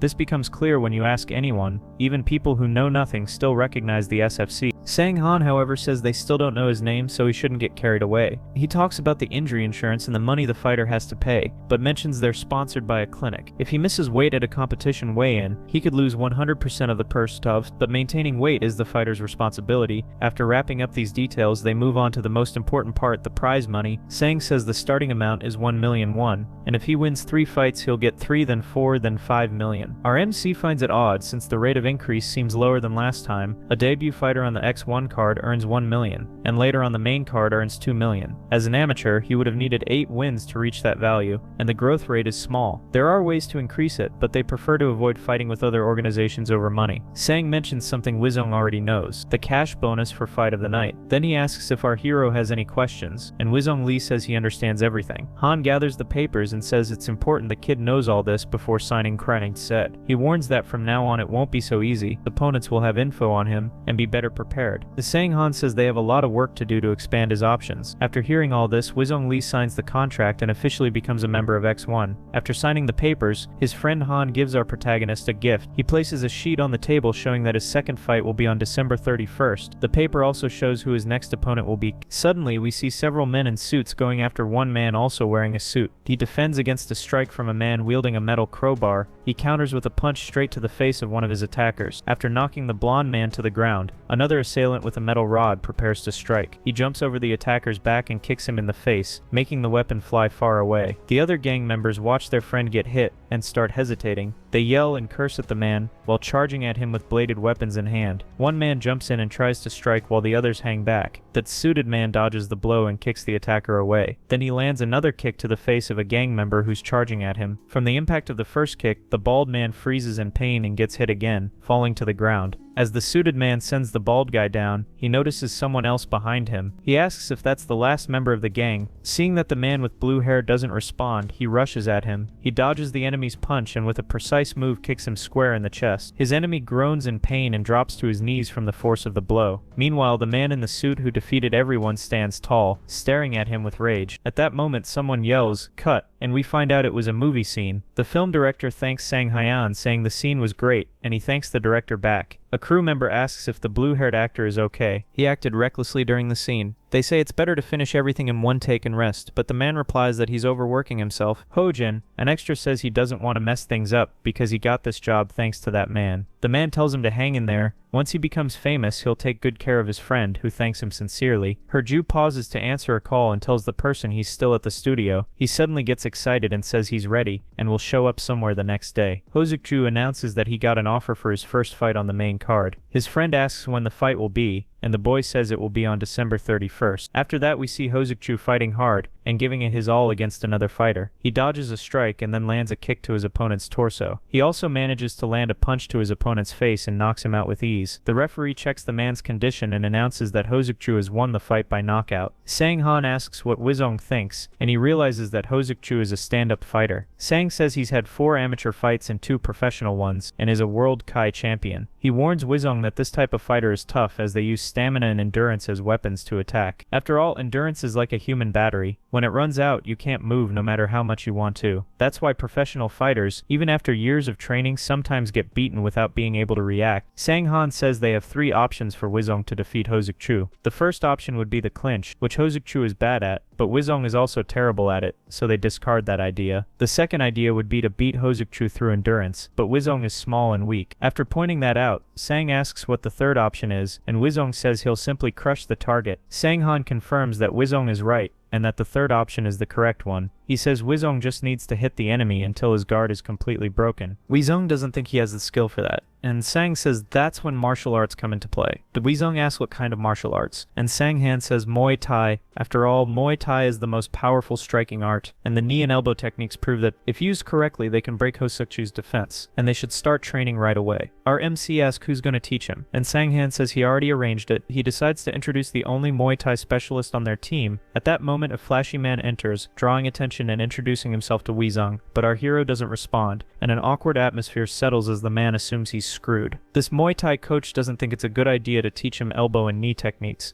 After all, most elbow and knee strikes are banned in official MMA fights. Besides, he says they're not so different from punches and kicks at their core. So he concludes that Wizong should learn the plum, and Wizong asks what that is. The specialist says it's the Muay Thai clinch, and it allows elbows and knees to be used more effectively. That there are many cases of fighters who lost because they didn't know how to defend against the plum. Anderson Silva, for example, won the middleweight belt with a knee strike from the plum, but he thinks it's better for Wizong to start with the basics and understand how to grab the opponent. First, he should grab the opponent's neck with his left hand, and the opponent will do the same. Then use the right arm to press the opponent's bicep, keeping the elbow straight. If the arm stays at a right angle, he can still strike the enemy with an elbow, and he keeps his fingers free. So the first to move has the advantage over the other. Giving an example of this advantage, the Muay Thai expert grabs the MC's head and throws him down. The Wizong asks him to take it easy, and the coach asks what he should do now. Wizong says to remove the arm, and the coach fakes a knee strike, then says that trying to form a guard will get him hit. The MC tries to move backward, but but that risks taking a knee, and he mustn't expose his head or mistime his moves. Still holding Weezong's head, the coach teases him, asking him to react. Weezong asks the coach what to do when he gets caught, and the specialist offers to demonstrate. At that moment, Weezong Lee grabs the coach's neck and bicep. The specialist yells, scaring our MC, who immediately releases him. Without laughing, Weezong tells him not to mess around and to do his job teaching Muay Thai. Trying to redeem himself, the Muay Thai coach says they'll try again, and he'll show what to do. He tells Weezong to straighten his neck and waist before the opponent's arms get into the plumb position. If he's the same height as the opponent, his elbow will be straight when it's at shoulder height. With that grip, the opponent will lose his base, and all he needs to do is twist his body and use his shoulder to break free. If the opponent uses bicep strength, Weezong won't be able to resist using only neck strength, and will take a knee strike. The coach begins teaching Weezong how to escape the plumb, and asks the boy to pull his neck downward. When caught like this, he should place his arms between the opponent's arms. However, once the clinch is in place, the space between fighters becomes tight, and the opponent won't let him through. He tells Weezong to twist and push his shoulder close to the opponent's chest. That way, the opponent won't be able to stop our protagonist from creating space to escape. At that moment, he must slip his arm inside the opponent's guard, and finally escape through the key points by understanding the spaces in the clinch and pushing from the inside out. Our MC is impressed with the coach, and didn't expect him to be so good and cool. He says he thought the coach would be terrible, but ended up impressed by the specialist. The specialist says that since Weezong Lee has a solid base in Suririum, he'll master the clinch training in no time. Our hero commits to doing his best, and the coach says that's all for today. At that moment, Coach Taeyong shows up, and the Muay Thai specialist says his part is done. A very strong coach wearing extremely tight clothes and with a sweet expression appears. He is startled and asks what he's doing there, and it's explained that Taeyong is going to train his physical strength. However, the MC is unhappy with Taeyong's presence and says they could have chosen literally anyone else. Taeyong hears what Weezong Lee said and puts a hand on his shoulder to confront him. He asks Weezong what kind of person he is, since he physically resembles a gorilla. He says the coach is busy and should have gone to see him, and adds that he's one of his favorite people. Ironically, the coach is happy that Weezong sees him in a positive light and asks to be carried to the training area. Our MC refuses to carry Taeyong, who weighs 100 kilos, but the coach still tries to argue. In the end, our hero is forced to carry Coach Taeyong on his back. His Muay Thai coach encourages him by saying, "No pain, no gain." Taeyong tells the Muay Thai specialist that he should join and do the circuit, since he's in good shape. The specialist tries to run away, saying he'll train with Hobian, who's busy with Eugene. Even so, he keeps coming up with excuses to avoid the physical strength circuit, but it's no use, and the coach goes after him, prompting him to run away. Then both Weezong and Taeyong jump on the Muay Thai coach to catch him. He screams as soon as the two catch him to take him to the physical training circuit. Some time passes, and we see Weezong Lee training clinch with the Muay Thai coach. His coach tries to land a strike, and our hero defends it with ease and precision. Next, the specialist crouches and begins throwing multiple attacks, which Weezong manages to dodge and block. Soon, the coach tries to land more blows on our protagonist, who also goes on the offensive. He finds an opening to grab his coach's neck, which surprises the specialist. Taking advantage of the clinch, he tries to land a knee on the coach, who manages to dodge, but our hero keeps going and pulls the coach's head in with his hand, hooked around the neck. He finally manages to land a knee strike on the man's left flank, causing him pain. Still in the clinch, the Muay Thai coach places his hand on the protagonist's chest. Then he pushes him away and breaks free from the hold. Both fighters step back, and the coach says that's enough for now. He says the boy learns fast and that it was a great session where he did very well. He tells Weezong to rest before his next session with Coach Taeyong. Our hero feels really happy that Jang Hwan is his Muay Thai instructor. He wouldn't have been able to learn all this on his own, and he notices that his strength and endurance have improved drastically. He used to hear that strength and endurance couldn't coexist, but he's improved in both. He's grown to another level, which he expected since Taeyong's functional training delivers results. He's glad that Gorilla Taeyong's hellish training is actually paying off for him. Suddenly, he notices Eugene Min quietly sitting down next to him. He asks if she's okay, and Min threatens him, but he argues that she chose to sit next to him.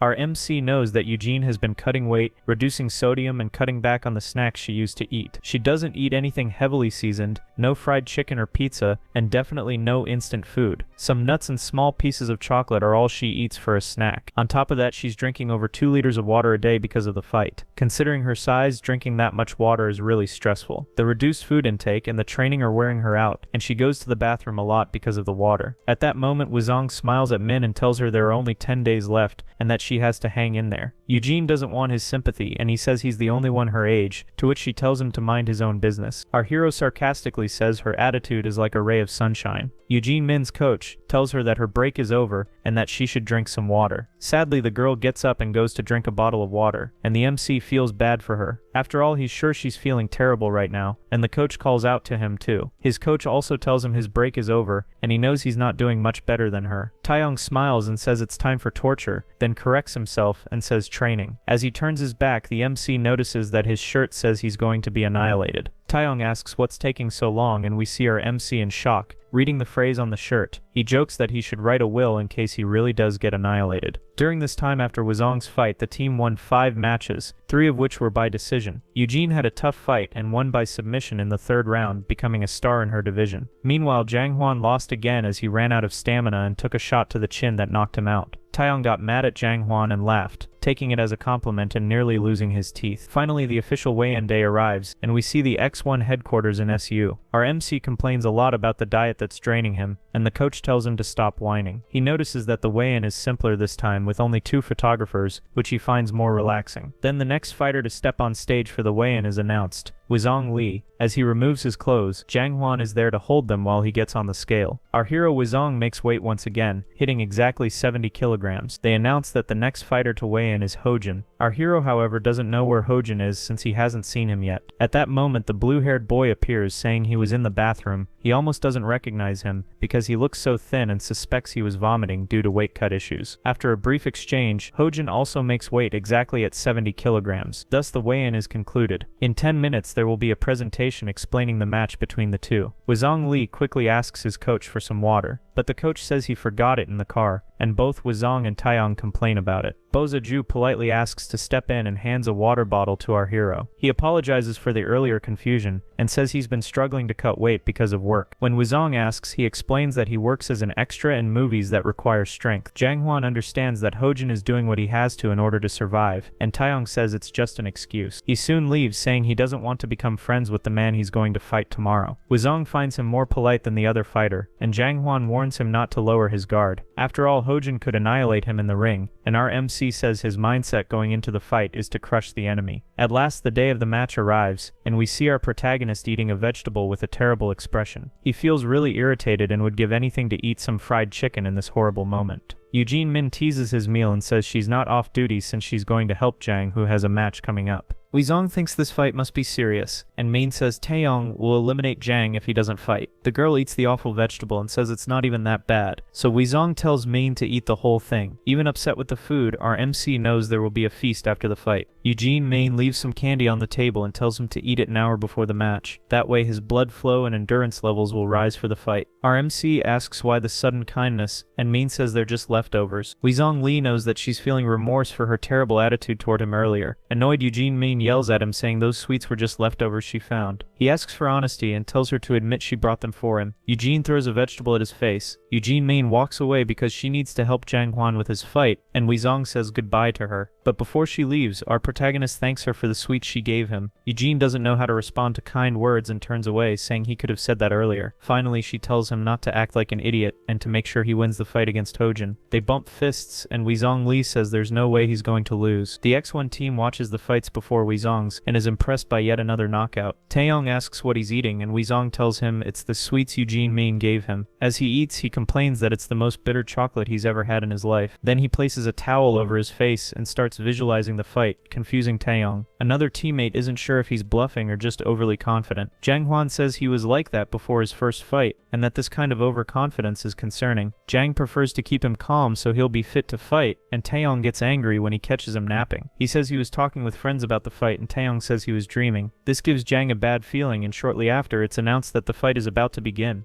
On the main card, standing in the blue corner, is our hero, and the crowd erupts with excitement at his appearance. They remember Wuzong's performance in his last fight and expect the same this time. They comment on his recovery and physical condition, which looks good, and note this is a New Year's Eve fight. They say X1 has high hopes for him, and that this fight is his chance to meet those expectations. Jang Hwan tells our MC to choose the right moment to strike since his domain is the outer range. Wuzong understands, takes in Jang's advice, and steps into the ring with overflowing confidence. Soon after, the fighter Hojin is announced in the red corner. They notice that the carrot-haired fighter looks bigger and Wuzong is smaller. There's a 6 kilograms weight difference. At that moment, the commentators announce Hojin's entrance into the cage. cage. They take their positions in front of each other as the referee gives them instructions. Weezong notices that Hojin is taller and generally bigger in build and capable of fighting like a wild dog. The referee asks if both are ready to begin the fight. Once they agree, the match begins and both rush toward each other. He throws several short jabs and Hojin defends himself by closing his guard and moving. Our hero launches a body kick that Hojin blocks by lifting his leg and covering the area with his arm. At that moment, Hojin finds an opening and strikes the vulnerable area with a powerful punch. Weezong dodges to the side and lands a clean combination of blows on his opponent. Hojin stares at him with a neutral and intimidating expression, and Weezong realizes he's not even slightly tired. Janghuan shouts for our hero to throw more punches and keep his distance from the opponent. Suddenly, Hojin uses his body momentum to throw a heavier punch. Even though it's blocked by our protagonist, the impact still sends him flying backward. Wasting no time, his opponent throws another punch, trying to break through his guard. Janghuan notices that Hojin is pressing in aggressively and not giving Weezong any room. However, Weezong Li is blocking what he can't dodge and managing to avoid headshots that would be too dangerous. At that point, he keeps his distance as Hojin prepares a powerful punch to hit him. At the exact moment his opponent throws an uppercut, our hero kicks his torso with full force. He manages to send Hojin flying backward with a Muay Thai kick. However, his opponent regains his footing quickly and uses that momentum to launch more attacks. But then a risky move from Weezong shocks Taeyong and his entire team is also stunned. Taeyong thinks he's being cocky. After all, at that moment, Weezong Li completely drops his arms and lowers his guard. Our MC relaxes his shoulders, drops his guard and hops in place in the middle of the ring. After lowering his guard, he starts warming up in front of Hojin like it's nothing. The commentators say he shouldn't be doing that within Hojin's range. His opponent wonders what he's doing, decides to stay focused and keep his rhythm and tries to hit. But before he can even throw a punch, he takes a quick and precise hit to the face. Hojin doesn't even see the jab coming and notices the quick follow-up from Weezong, who's already throwing another punch. This time he lands a full power cross directly on Hojin's face. Then he resets his stance and rotates his torso at high speed as if preparing for a kick. He fakes a low kick but switches feet, and Hojin notices he's about to throw a mid-kick. However, the MC plants his left foot to set a base, confusing Hojin, who now has no idea what to expect. Then Weezong Li does it again, confusing his opponent even more, who closes his guard in fear, seeing him move his feet one last time. Hojin begins bracing for the kick until our protagonist presses his broad back against the octagon cage. The commentators say Hojin has fallen into Weezong's trap and is now cornered. Even without a single strike coming, the guy is squirming in fear and everyone finds it amusing. After this embarrassing moment, Hojin gets angry and starts running forward to throw a punch at Weezong. As soon as he gets close enough, he's hit with an extremely powerful kick. That spinning back kick had enough impact to break Hojin's arm. Our hero keeps moving and switching stances quickly with his guard down. Then he lands a high kick right to his opponent's face, who fails to block it, taking the full impact straight to the face. Hojin grits his teeth from the pain. Our MC recovers incredibly fast, especially since he was the one being dominated earlier. Hojin, nearly crushed against the cage, tries to escape to the side to get away from Weezong's strikes. While Hojin tries to sidestep, our MC walks and cuts off his escape like a crab. This infuriates his opponent, who prepares a punch to strike our hero. But before Hojin can hit him, the MC lands a quick jab to his face, stopping the attack. Janghuan notices his feints and punches are fast and unpredictable, showing he's really studied for this. Then Weezong Li throws a few more strikes, which Hojin blocks but ends up pressed against the cage. Hojin accepts that Weezong has found his rhythm and decides to wait for him to throw a big strike to counter. He sees that moment when his opponent jumps to land a heavy punch. He tries to break his rhythm to regain control of the fight and escape from being stuck against the cage. But our MC sees Hojin's punch coming and ducks to avoid it. His opponent realizes that Weezong had already anticipated this opening and prepared well in advance. Weezong Li then lands a powerful knee strike directly to Hojin's torso. His opponent realizes he's not moving fast enough and that his jaw is exposed, so he remembers to lift his guard only to take another knee strike to the stomach. Hojin is in shock from another unexpected body blow. Janghuan celebrates the strikes that Weezong Li is landing. The commentators say the repeated hits to the head have led to this state. Weezong walks toward his target in the octagon, and still Hojin can't move. Our protagonist takes small steps toward him, but his opponent is trembling on his feet. Weezong stops in front of him and stares while his opponent stands unguarded, unable to throw a punch. The MC imagines it must be frustrating since Hojin always focused on stamina and endurance, but he tells him not to be sad because now it's his turn to enjoy himself in the ring. With that, our hero takes on a more confident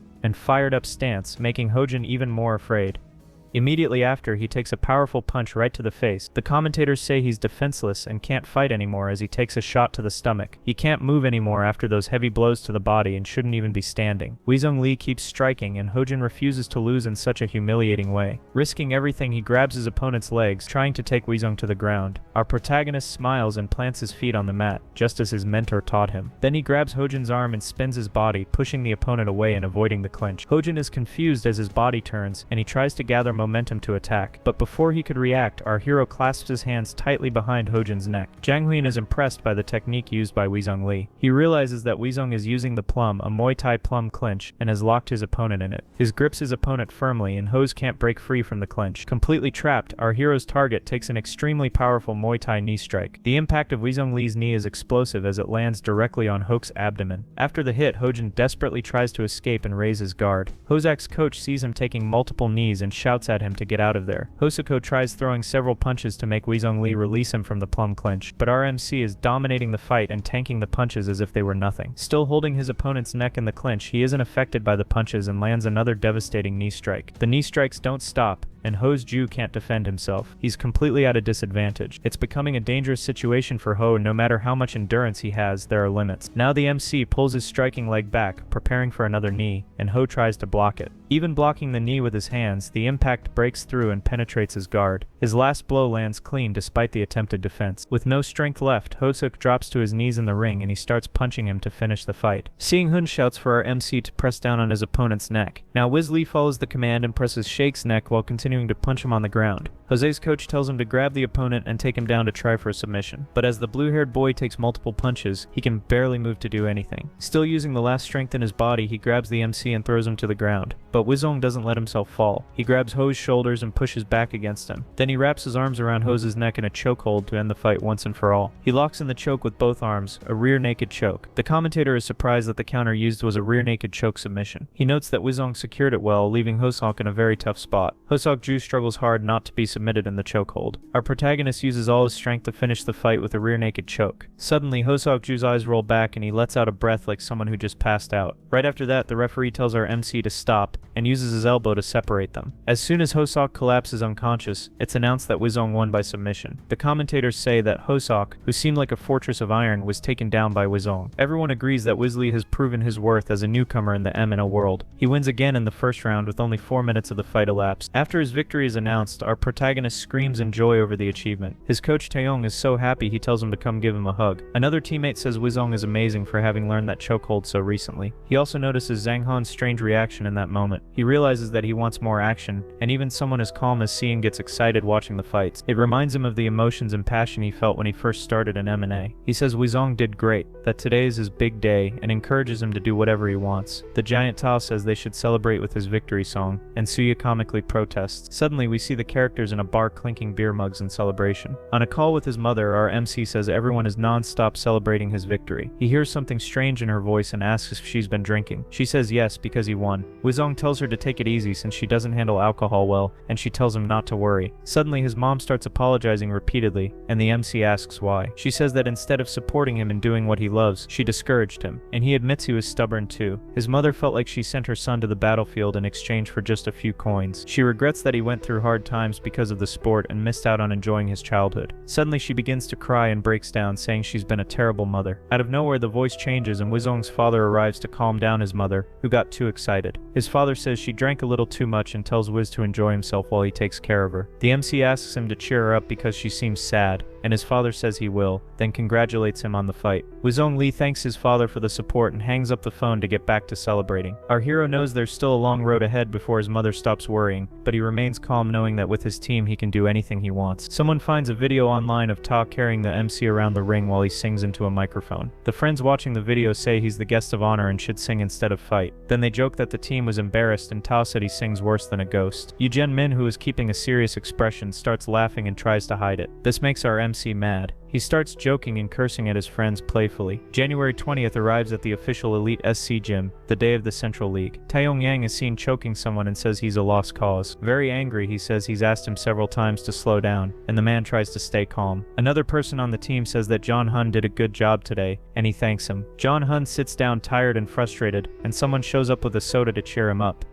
The fighter thanks Wizong Lee for the gesture and they start chatting. He apologizes for how things turned out, even though Wiz helped him. Our MC tries to cheer him up by saying at least he didn't lose the fight, but also didn't win. After a tough first round, he almost won when he landed an uppercut in the second round. Coach Taeyong shouted for him to take it slow and stay steady in the fight, but Zhang Hong got too excited and kept punching the opponent's tight guard non-stop. Eventually he got exhausted and left his jaw completely exposed. That's when both fighters landed punches to each other's jaws at the same time. At that moment they both fell to the ground and the referee declared the match a technical draw. Even though he didn't lose his professional debut, he didn't impress many people. Jung expected to be scolded, but Wiz says he's probably been scolded enough already. Our MC knows Jung is talented, but his fear of the ring causes him to freeze during fights, and he can imagine the stress his friend is going through right now. To encourage Jung Hwan, he says he's sure he'll win his next fight, but John doesn't seem very happy and says something to our ring king. He says he's been thinking about just quitting MMA altogether. At that exact moment, someone interrupts and says it's time for them to go. Suddenly, John changes the subject and pretends to be cheerful, but Wiz tells him to spit it out already. Then he pretends he forgot what he was going to say and stays quiet. He tells them to hurry before Coach Tag gets mad at them. The ace of the ring walks behind Jong while keeping a close eye on him. He also notices that, for some strange reason, his friend's back looks smaller that day. As soon as they arrive at the gym, they receive some good news. Unchong is the first from their team to officially sign a contract with SSC. Everyone celebrates the fact that they finally have an SSC fighter on their team and rejoices. Our MC feels it's unfair that Jong did poorly in his debut while Yunchong signed with SSC. Yujine says that even so, Jong is still celebrating, and Wiz wonders how he's managing that. Sang tells everyone to calm down because there's another announcement and says the fight will be in mid-June and they'll meet an assistant. Everyone's eyes light up, and Seong asks if anyone's interested, and they all say yes. One of them says he's been on the team longer and should get more points. Another says attitude matters more and that he's never been late in 6 years. Han asks the other men on the team, and they didn't even know they could be assistants. The coach says it's obvious. After all, they're all part of the team too. They get excited, but Singh says this only applies to those who've debuted professionally. They're disappointed, but Seong Han says those are higher up orders and they can't blame him. They soon ask who he's going to choose, and Singh says he has a fair way to decide. He slaps his hand against the wall and says they're gonna settle it with a game of coast leg. He tells them to draw a line and pick a number, and he'll shuffle everything. At that moment, all the fighters begin drawing lines, hoping to be chosen. Once it's done, Singh Han says that regardless of the result, he doesn't want any complaints. The assistant coach begins following the lines to find out who will be the second coach, and Wizong is chosen. He celebrates a lot but apologizes, saying he was just testing his luck and didn't expect to win. Singh Han congratulates our king of the ring, who's a bit embarrassed about being picked, and makes sure to ask if he has the qualifications for it, like a sports certificate. He doesn't, but to be a second coach, he needs a government-issued license. So he asks if Wiz really doesn't have it, and our MC says he doesn't. Cold and direct, Singh Han says that because of that, he won't be able to go. Our fighter is devastated, and the other fighters cheer and celebrate his loss. The line-drawing game resumes, but our hero hasn't given up yet and interrupts them. He says he'll get that license before the SSC fight day. Seong Han asks if he really plans to get the license now. He says the fight is already scheduled for June and there won't be time to get the certificate. Our MC shows that the level 2 sports coach test is in May and the results come out quickly. Excited, he says there will be plenty of time before June arrives. Seong Un interrupts and says they can't just wait, not knowing whether he'll pass or not. Our fighter has no argument against Taz's irrefutable logic and doesn't respond. Tia proposes that if he passes, he can go to the SSC, but if he fails, he must take the team out to dinner and spend a lot of money. Tia says it's not a bad deal after all, since Wiz is making his own money now and can afford it. He considers taking the deal since Tats made a good point and he just needs to pass the test, but he feels something suspicious about the coach's proposal. He notices even Han is acting strange and whispering with Taeyang. Under pressure, the MC accepts the deal and says he can handle spending 300,000 won if he loses. Taeyang says it's a deal and tells Wiz he can't back out now. Everyone on the team starts saying they'll get a free dinner and begin planning what they'll eat. Kai tells them not to get overconfident because he knows Wiz will give his all for this. Then he says they still don't know who will replace him when the kid fails. Wizong Lee stays up all night studying that same day and his parents notice it. The next morning, Sango shows up after a long time. Sang-han is surprised. It's been a while since Coach Sango had come to the gym. He asks if the coach has had breakfast and Sango says he already ate. He notices Seong-han kept the place clean and organized while he was gone. Sango knows Seon is detail-oriented, which is why he left without worrying about the gym. Suddenly he sees Wizong early in the morning locked in a room and Sing says he's studying. The coach asks why he's studying and Seong says it's to become a level 2 coach. After all, he was chosen to be second coach in an SSC fight, but he doesn't have the certificate. Singo tells the boy to do that later and Seong says he's very stubborn. Singo already knows what the coach wants to say, but he explains that things got out of hand. Coach Singo looks downcast because things are never easy in this world. Singo says he got a fight for Wizong and Seong says there's no reason to turn it down until he says it's a lightweight match, which shocks Han.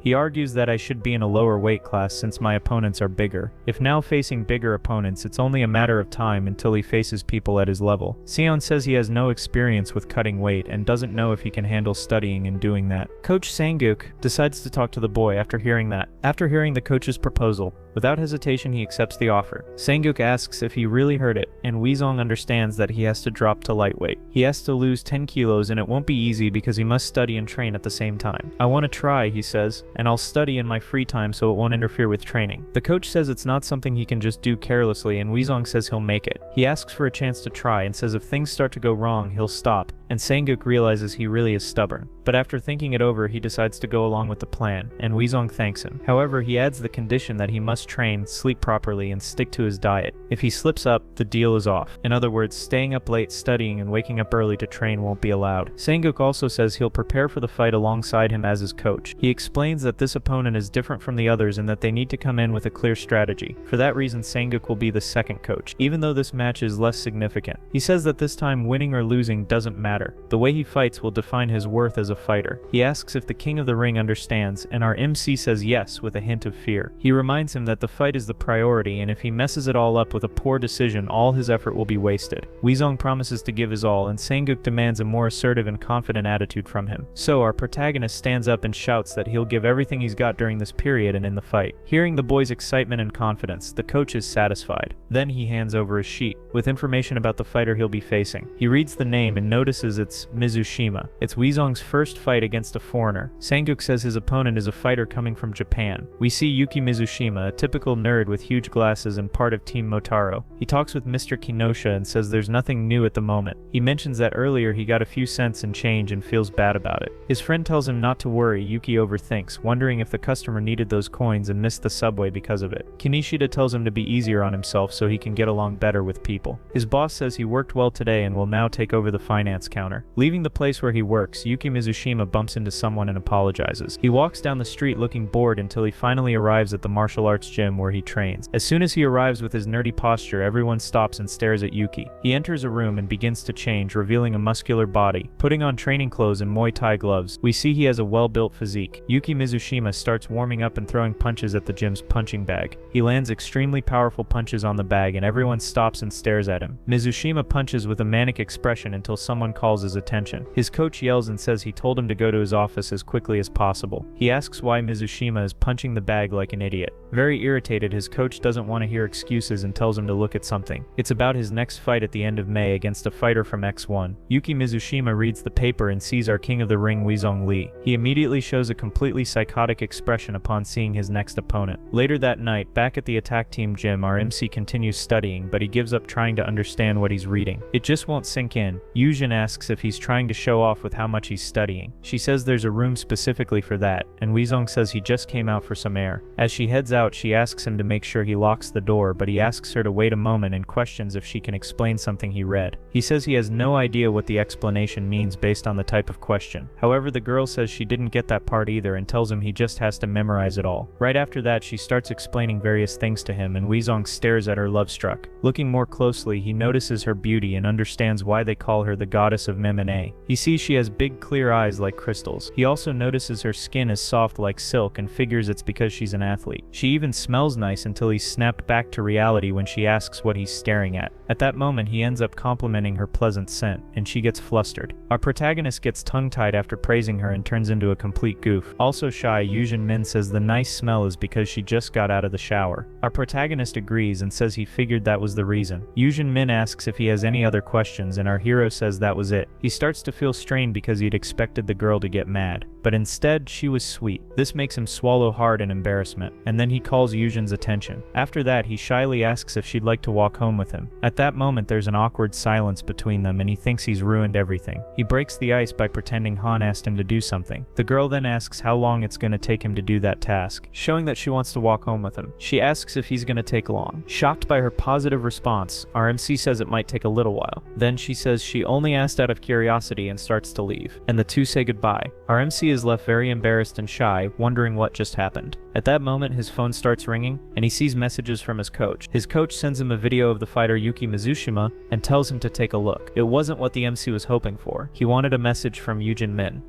Still, he clicks on the video and starts watching, impressed by what he sees on screen. He wonders what's up with that guy because what he saw was seriously surprising. After that, Yujin went back to acting as if nothing had happened, and he felt more at ease. While he's lost in thought, the coach asks why he looks so worn out. He asks if the MC isn't overdoing it, and Weezong says no, he's just waiting to train. Sangu asks if he watched the video he sent, and RMC says yes. Sangu asks what he thought, and RMC says Mizushima is totally crazy. He says that in the video, Yuki punched incredibly fast, and most people wouldn't be able to react without getting knocked out. But the real issue with Yuki Mizushima is that he seems to have anger problems. He kept attacking opponents even after they were down and couldn't control his temper and frenzy at that moment. The look on his face was terrifying. He didn't seem like the same person from the weigh-in. He says that even Yuki Choi looked like a brat compared to Yuki Mizushima. Sanguk says that out of 11 fights he won 10, and holds the X1 record with 6 consecutive knockout victories. Being one of the best fighters, the plan would be a head-on fight, but Yuki still has the upper hand. Sanguk has come up with a strategy through his studies, but RMC hasn't reached that part yet. The coach asks if he saw a particular fight, and Weezong says he did. Yuki Choi won by technical knockout. His coach assures him that the answer to his fight lies in watching Choi's match against John. After all, John Sicalio was clearly and objectively stronger and faster than Choi.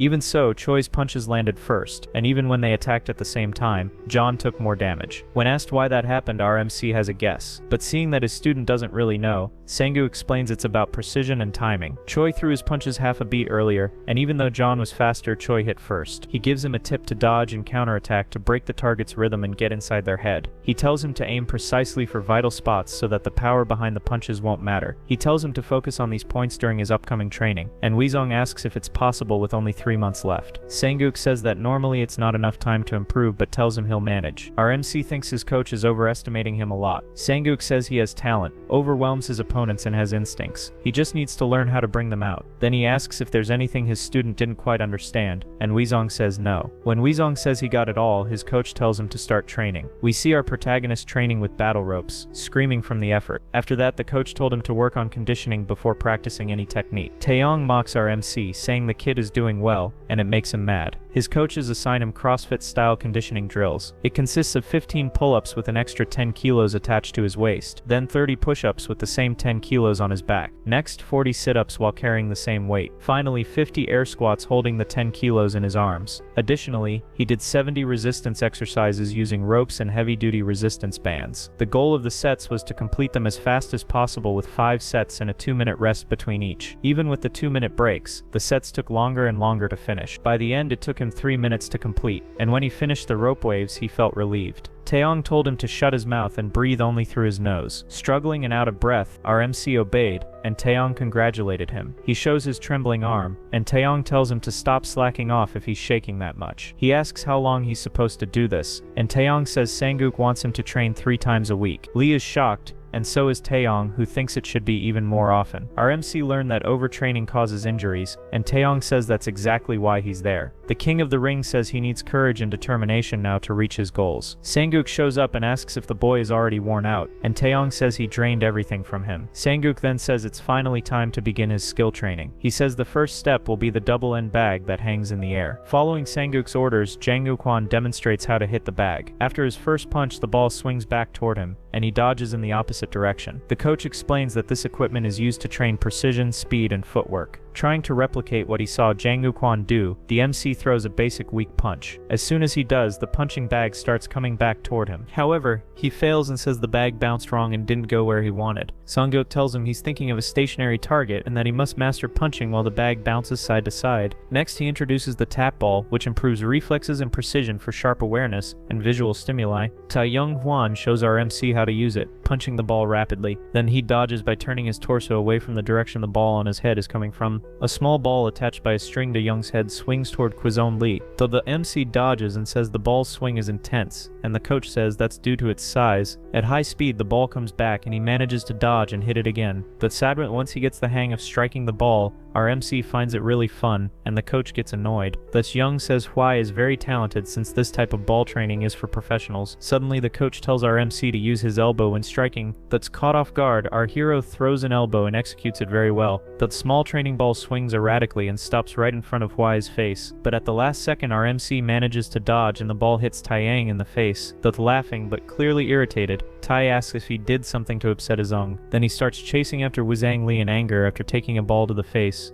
Songuk saw that the ball sped up and curved, predicted it would come at his face and dodged it. Thus he realizes his potential was confirmed with that training and plans to use it to enhance his skills. However, he wonders when the training session's vibe turned into this chaotic mess. After a long day of training, our hero gets off the bus feeling extremely tired. He still can't get used to the double-end bag because he had to think consciously with every punch. He knows no one would need to train if they could land a perfect hit on the first try without effort. But suddenly, our hero runs into his mom in the middle of the street and gets startled. He asks what she's doing out so late, and she says she was out with old friends. He smells something in her hair and realizes it came from a meat festival. Then his mom asks why he's out so late, and he says he has a fight coming up and was training. His mom questions if he wasn't studying to earn a certificate, and he says he's doing both. She says he hardly ever rests when he has a fight, and that she knows he's going to do what he wants. But Sadran realizes that she used to hate even hearing about M&A and now she's starting to accept it. He tells her not to worry because he's going to win, and she says it doesn't matter whether he gets hurt or not. The MC smells fried fish and invites his mom to have a quick meal, and she asks if he's on a diet. Our hero says he's not cutting calories yet and that he can eat, then runs off excitedly. His mother smiles, seeing that he's still the same child as always. That's right after she smells the meat festival scent on her clothes and thinks about buying a deodorizer. Some time passes and now May has arrived and we see Hai in a testing room. The exam to become a level 2 sports coach is about to begin. But sidering time passes and he returns to the gym uncertain about how he did and decides to wait for the results. Taeyong tells him to start training, and our MC decides to warm up first. He begins training with the aerial double-end bag, dodging it to build reflexes. Songuk asks Tai how Wizong is doing, and he says the kid has improved on the bag, but he adds that Hizong is sensitive and has very low energy, and Songuk says there's nothing they can do about that. He says weight cutting is always intense and has 2 periods that are especially exhausting. The first period is dehydration during the week before the weigh-in, and the other is during strength training. As soon as a fighter dehydrates, their body and muscles shrink and weaken. Fighters focus on strength and endurance training so that when they rehydrate, they return to their former state. During this time, they must reduce their intake of creatine, a supplement that retains a lot of water. It's much more exhausting because both the diet and training are high intensity, and they can't even consume protein powder. The Tsai says Gizong is working hard, and Songuk says he's a fighter worth teaching. Tae says he's keeping his promise, improving with every session, and doing far better than expected. That Songuk says he's still very young and already told Song to keep an eye on him to ensure he doesn't lose control. Taeyong promises that to the coach and says it's time for the training circuit. Meanwhile, the coach starts to feel that Tai might be the source of Hizong's stress. Then the official MA match day draws near. A fighter from the gym says goodbye to the others, and our MC feels terrible. He says there's a rumor that eating salty food makes you more aggressive, but even just eating bland, healthy food, he's filled with rage. He says the same goes for training. A simple resistance circuit makes his arms shake uncontrollably. He's also been urinating frequently and clear like water, and every time he goes he feels like he's losing vital energy. When he went for a checkup at the clinic sponsored by their team, he was on the verge of collapse, still feeling unwell on the floor. Eugene Men shows up and asks if he's not going home.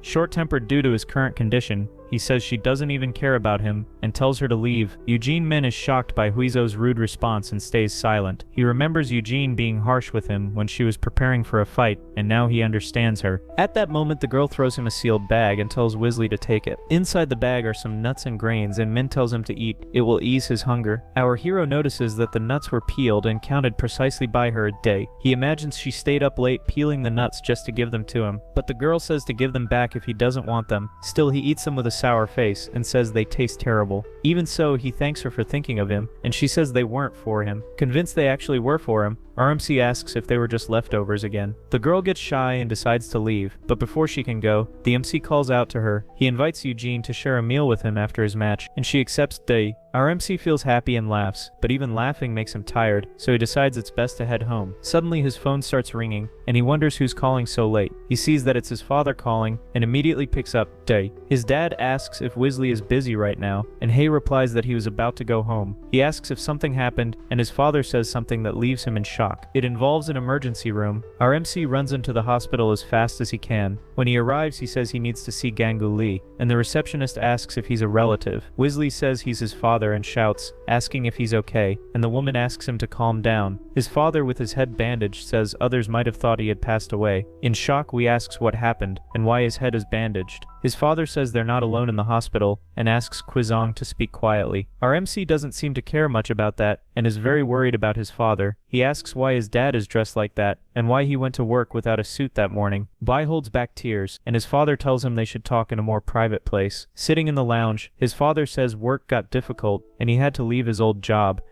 And because of the debts they need to pay, he started working in construction. His father says everything will be okay in a few years, but we can't hide his worries seeing his father injured. It hits our MC, and he asks if his mom is also working. His father says she's working at a restaurant. Upset, Wisdom Lee asks why neither of them told him anything. Wizong apologizes, and his father says there's no reason for him to apologize. He says he knew his father used to give gifts to his sports coaches. Back then Wizong thought it was normal, but now he regrets quitting when he had the chance. Wee's grandmother said not to let Wee give up on sports anymore. His father wasn't even investing in the stock market yet. He wanted to save money to invest in his son. He should have said that the dividends he made from investing were enough and trusted and supported his son. He says he was just a kid who gave up on everything, a complete failure. He cries even harder and says now he's depending on both of his parents again. But at that moment his father raises his voice to stop his son's breakdown. He says they never saw Wee as a burden, and things wouldn't have been easier if he made different choices. He tells him not to fool himself. They didn't make those decisions against their will and chose to support him. No matter the outcome, it wasn't Kwai's fault. He was too young at the time and couldn't have done it differently. Then his father places a hand on his shoulder in a gesture of affection and says everyone in the world has their own battles. Life isn't just full of good things. He says money problems and injuries are part of life, and one day all of this will pass. He says their family is healthy and his son became independent. There's nothing to worry about. He tells him not to lower his head because his parents are very proud and happy with him. Desizen begins to cry uncontrollably upon hearing his father's kind words. He asks his dad how his head is, and his father says he took too long to ask. Jen worries about how his mom will react, and his dad says she's on a work trip and will be gone for 10 days. His father tells him he should go because he is training the next day, and he asks if he's kicking him out. Our hero sighs and says his dad really is stubborn. He asks where his mom works, and his father says it's better if he doesn't go there because it'll make her uncomfortable. Quizong says he'll keep his distance. He just wants to see the place where she works for himself. Gang Lee tells him to go, now since the restaurant's about to close. A co-worker at John Kim's job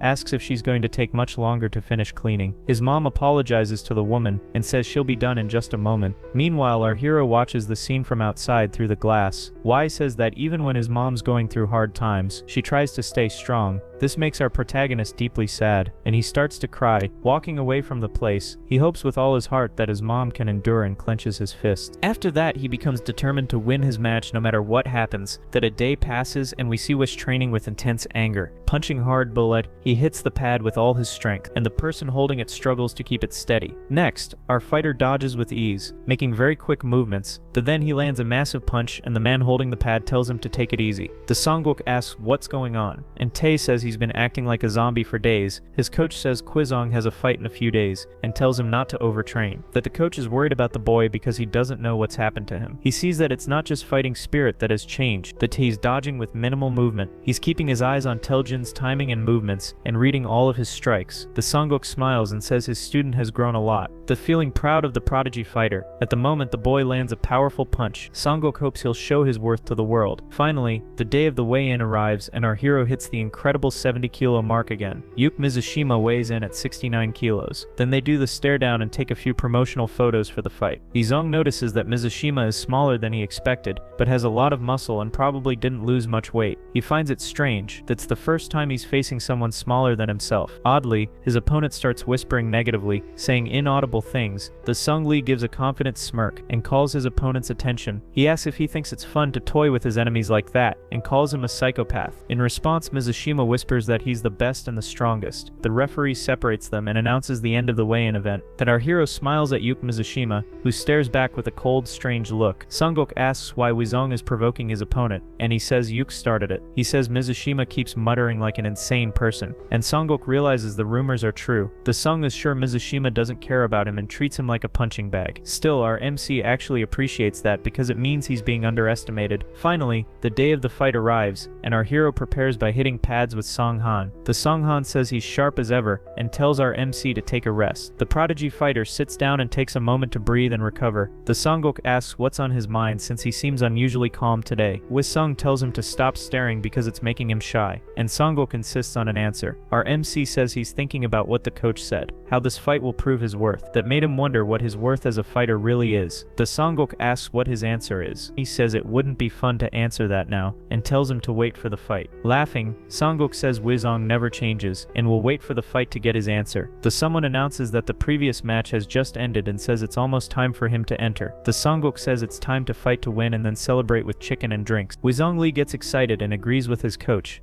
It's announced that the main card fight of X1 is about to begin. They introduce Wisong in the blue corner and the boy throws hearts to the crowd, looking very confident. The announcer says he should be confident. He showed great skill in his previous fights. However, he adds that his opponent won't be an easy task as he's one of the top lightweights. In the red corner, they introduce the human weapon fighter Mizushima and mention his entrance with an Oni mask. They say he sometimes goes over the top, but he's been on a strong winning streak lately. The Songguk tells him to use his jabs to get the advantage and to stay calm when under pressure. Then excited, he tells him to go all in and step into the ring. Mizushima's coach tells him to do well or he'll lose offers, and the fighter says he will bore. The referee then tells both fighters to enter the octagon, and they do. They notice a clear size and weight difference between the two, making people question if they're in the same weight class. The Songoku's Vyushima has a 5 cm height advantage and is 6 kilos heavier. One commentator thinks it might be a disadvantage, but the other says Yuk has beaten stronger opponents before. Still, the same goes for Wizong since Mizushima has an edge in experience. The commentators conclude that this match will be a clash between physicality and experience. Then the referee asks if both fighters are ready to start, and he shouts that the fight has begun. We immediately see Yuk Mizushima's psychotic expression. Commentators narrate and say both fighters are moving cautiously, wondering who will take the initiative. Suddenly, the first strike comes from Mizushima and is blocked by our hero Bor. He then uses a combination and throws a strong left hook. The king of the ring easily ducks and dodges the hook, which would have been devastating. However, Mizushima follows up with an uppercut, and our hero dodges again, stepping backward. Our hero uses footwork, while Mizushima stays aggressive and ready to strike more. The song continues evasive, and the commentators say he's dodging with ease and graceful movement. Our protagonist repeats his dodges several more times, eyes locked on his target. As soon as he sees an opening, he throws a punch to the face that is blocked by his opponent. He immediately follows with a low kick that hits Yuk Mizushima's calf. Mizushima takes the hit and lowers his stance as he moves forward to punch our MC. Wizong Lee barely avoids the punch, just missing it with a head slip. That he ducks his head to the opposite side and narrowly escapes, stepping out wide to gain distance. The commentators are amazed that from the very beginning, both fighters have put on an incredible display that stare each other down, both with cold and calm eyes. That suddenly, Yuk Mizushima charges in with speed to land another heavy punch on Wizong. He throws a series of rapid punches that our MC evades easily by stepping back with small movements. But the straight punch was a trap. That Mizushima closes the distance fast and presses forward. He continues with his flurry of punches, determined to land a hit no matter what. Our MC stays composed and dodges all of his opponent's strikes, that soon he's nearly hit in the face again, but manages to evade at the very last second. The impact sends our protagonist backward, slamming his back into the cage. This seems to be Mizushima's moment as he's breaking through Wizong's defense with his punches. Our hero ducks low and shoves Mizushima to stop the barrage of punches. Then he escapes the clinch and begins circling around him inside the cage. However, Mizushima doesn't let him get away and quickly closes the distance again. At this point, he begins showing his psychotic side, smiling because he enjoys hurting people. He immediately launches another storm of punches, making things dangerous for Lee. Yuk Mizushima's coach grows concerned as he had told him not to lose control like this. The barrage of punches continues with Mizushima's terrifying aggression in full force. Our protagonist stays calm, holding a high guard and blocking the blows. That Sang-han looks worried, since even while blocking, the situation is turning against Wizong. That Sang-guk says he's not just getting hit and tells him to watch more carefully. A rhythm reveals Wizong's perfect timing as he catches one of Yuk's punches. Our MC is counting the timing of each punch from his opponent, who charges with a crazed expression. As soon as Mizushima throws the punch, our MC has already predicted it. He easily dodges. He keeps counting like a metronome, while Mizushima charges up another heavy punch. He rotates his whole body and throws all his weight into a powerful straight punch. The clock hits the central beat, and at that moment Wizong Lee makes a risky move. He dodges toward Mizushima's vulnerable side and lands a hook to his face. The moment the Japanese fighter takes the strong punch to the face, he freezes and goes limp.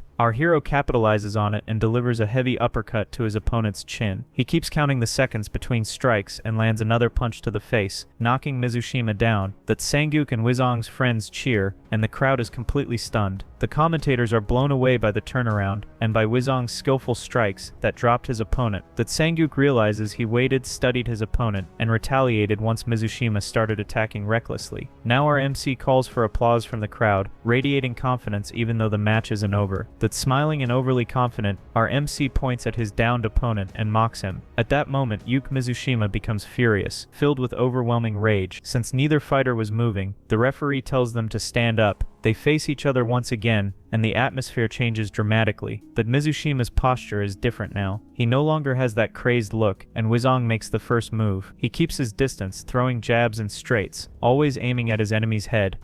Our MC wonders what's going on since he thought that was his opponent's preferred range. He quickly starts to get excited and lands an uppercut, breaking Mizushima's guard. His enemy becomes furious after losing his guard, and tries to counter with a powerful straight punch. Wizong Li notices he's closing in and continues dodging and predicting his strikes. He slips his arm under Mizushima's, and manages to land another uppercut. Even after taking several punches to the face, Yuke Mizushima tries to fight back, but instead he takes a double hook and ends up completely overwhelmed. Then the Japanese fighter hits the canvas again for the second time. As he's about to get up, a fast and unpredictable strike from Wizong comes his way. Before he can rise, he takes a knee strike and can't land his kick. He loses balance and stumbles backward, slamming his back into the cage and feeling immense pain. Unable to react, he takes another knee, this time to the stomach. Our MC leaps in and throws a punch simultaneously, not letting Mizushima catch his breath. At that moment, the Japanese fighter's guard starts to fail, and the strikes land easily. A combination of head kicks hits Yuke, who can barely lift his guard in time. Seeing the attacks breaking through, Mizushima tries to escape to the sides, but he freezes in shock when he sees both of his opponent's arms raised high. He moves with his hands up as if inviting more, and Yuke is terrified. Yuke Mizushima raises his guard and retreats in a timid defensive posture. Suddenly, our MC throws a straight out of nowhere, and Mizushima manages to dodge sideways. Mizushima counters by jumping and landing a left hook. Our MC leans his torso back and dodges effortlessly, but Mizushima had already predicted he would dodge, which is why he tries to throw an even stronger punch. Wizong Li is startled to see his opponent's hand so close to his face, but at the last second he jerks his head to the side and dodges it. Mizushima gets irritated as Wizong easily evades all of his sudden attacks, that his opponent shows an angry, disgusted expression. Meanwhile, our protagonist mocks him, flashing a peace sign with his hand. That Yuke Mizushima is filled with rage, seeing his punches fail. At that moment, the Japanese fighter lets out a scream of hatred and tries another punch. Missing again, he throws a furious flurry of strikes, and Wizong dodges every one. As Wizong evades a hook, Yuke wonders why he can't land a single hit. Lee avoids and escapes all of Yuke Mizushima's attacks as if he were dancing. Suddenly, our MC throws a perfect kick to Mizushima's flank. Landing it hard, Yuke Mizushima tightens his guard in case another body kick comes. But our hero fakes a kick and starts footwork that resembles dancing. His coaches and teammates laugh and tell him to stop playing around. Our hero keeps getting into his opponent's head, making mocking gestures at him. In response, the Japanese fighter becomes even angrier and curses our protagonist. Yuke Mizushima's coach yells at him, saying it's a trap.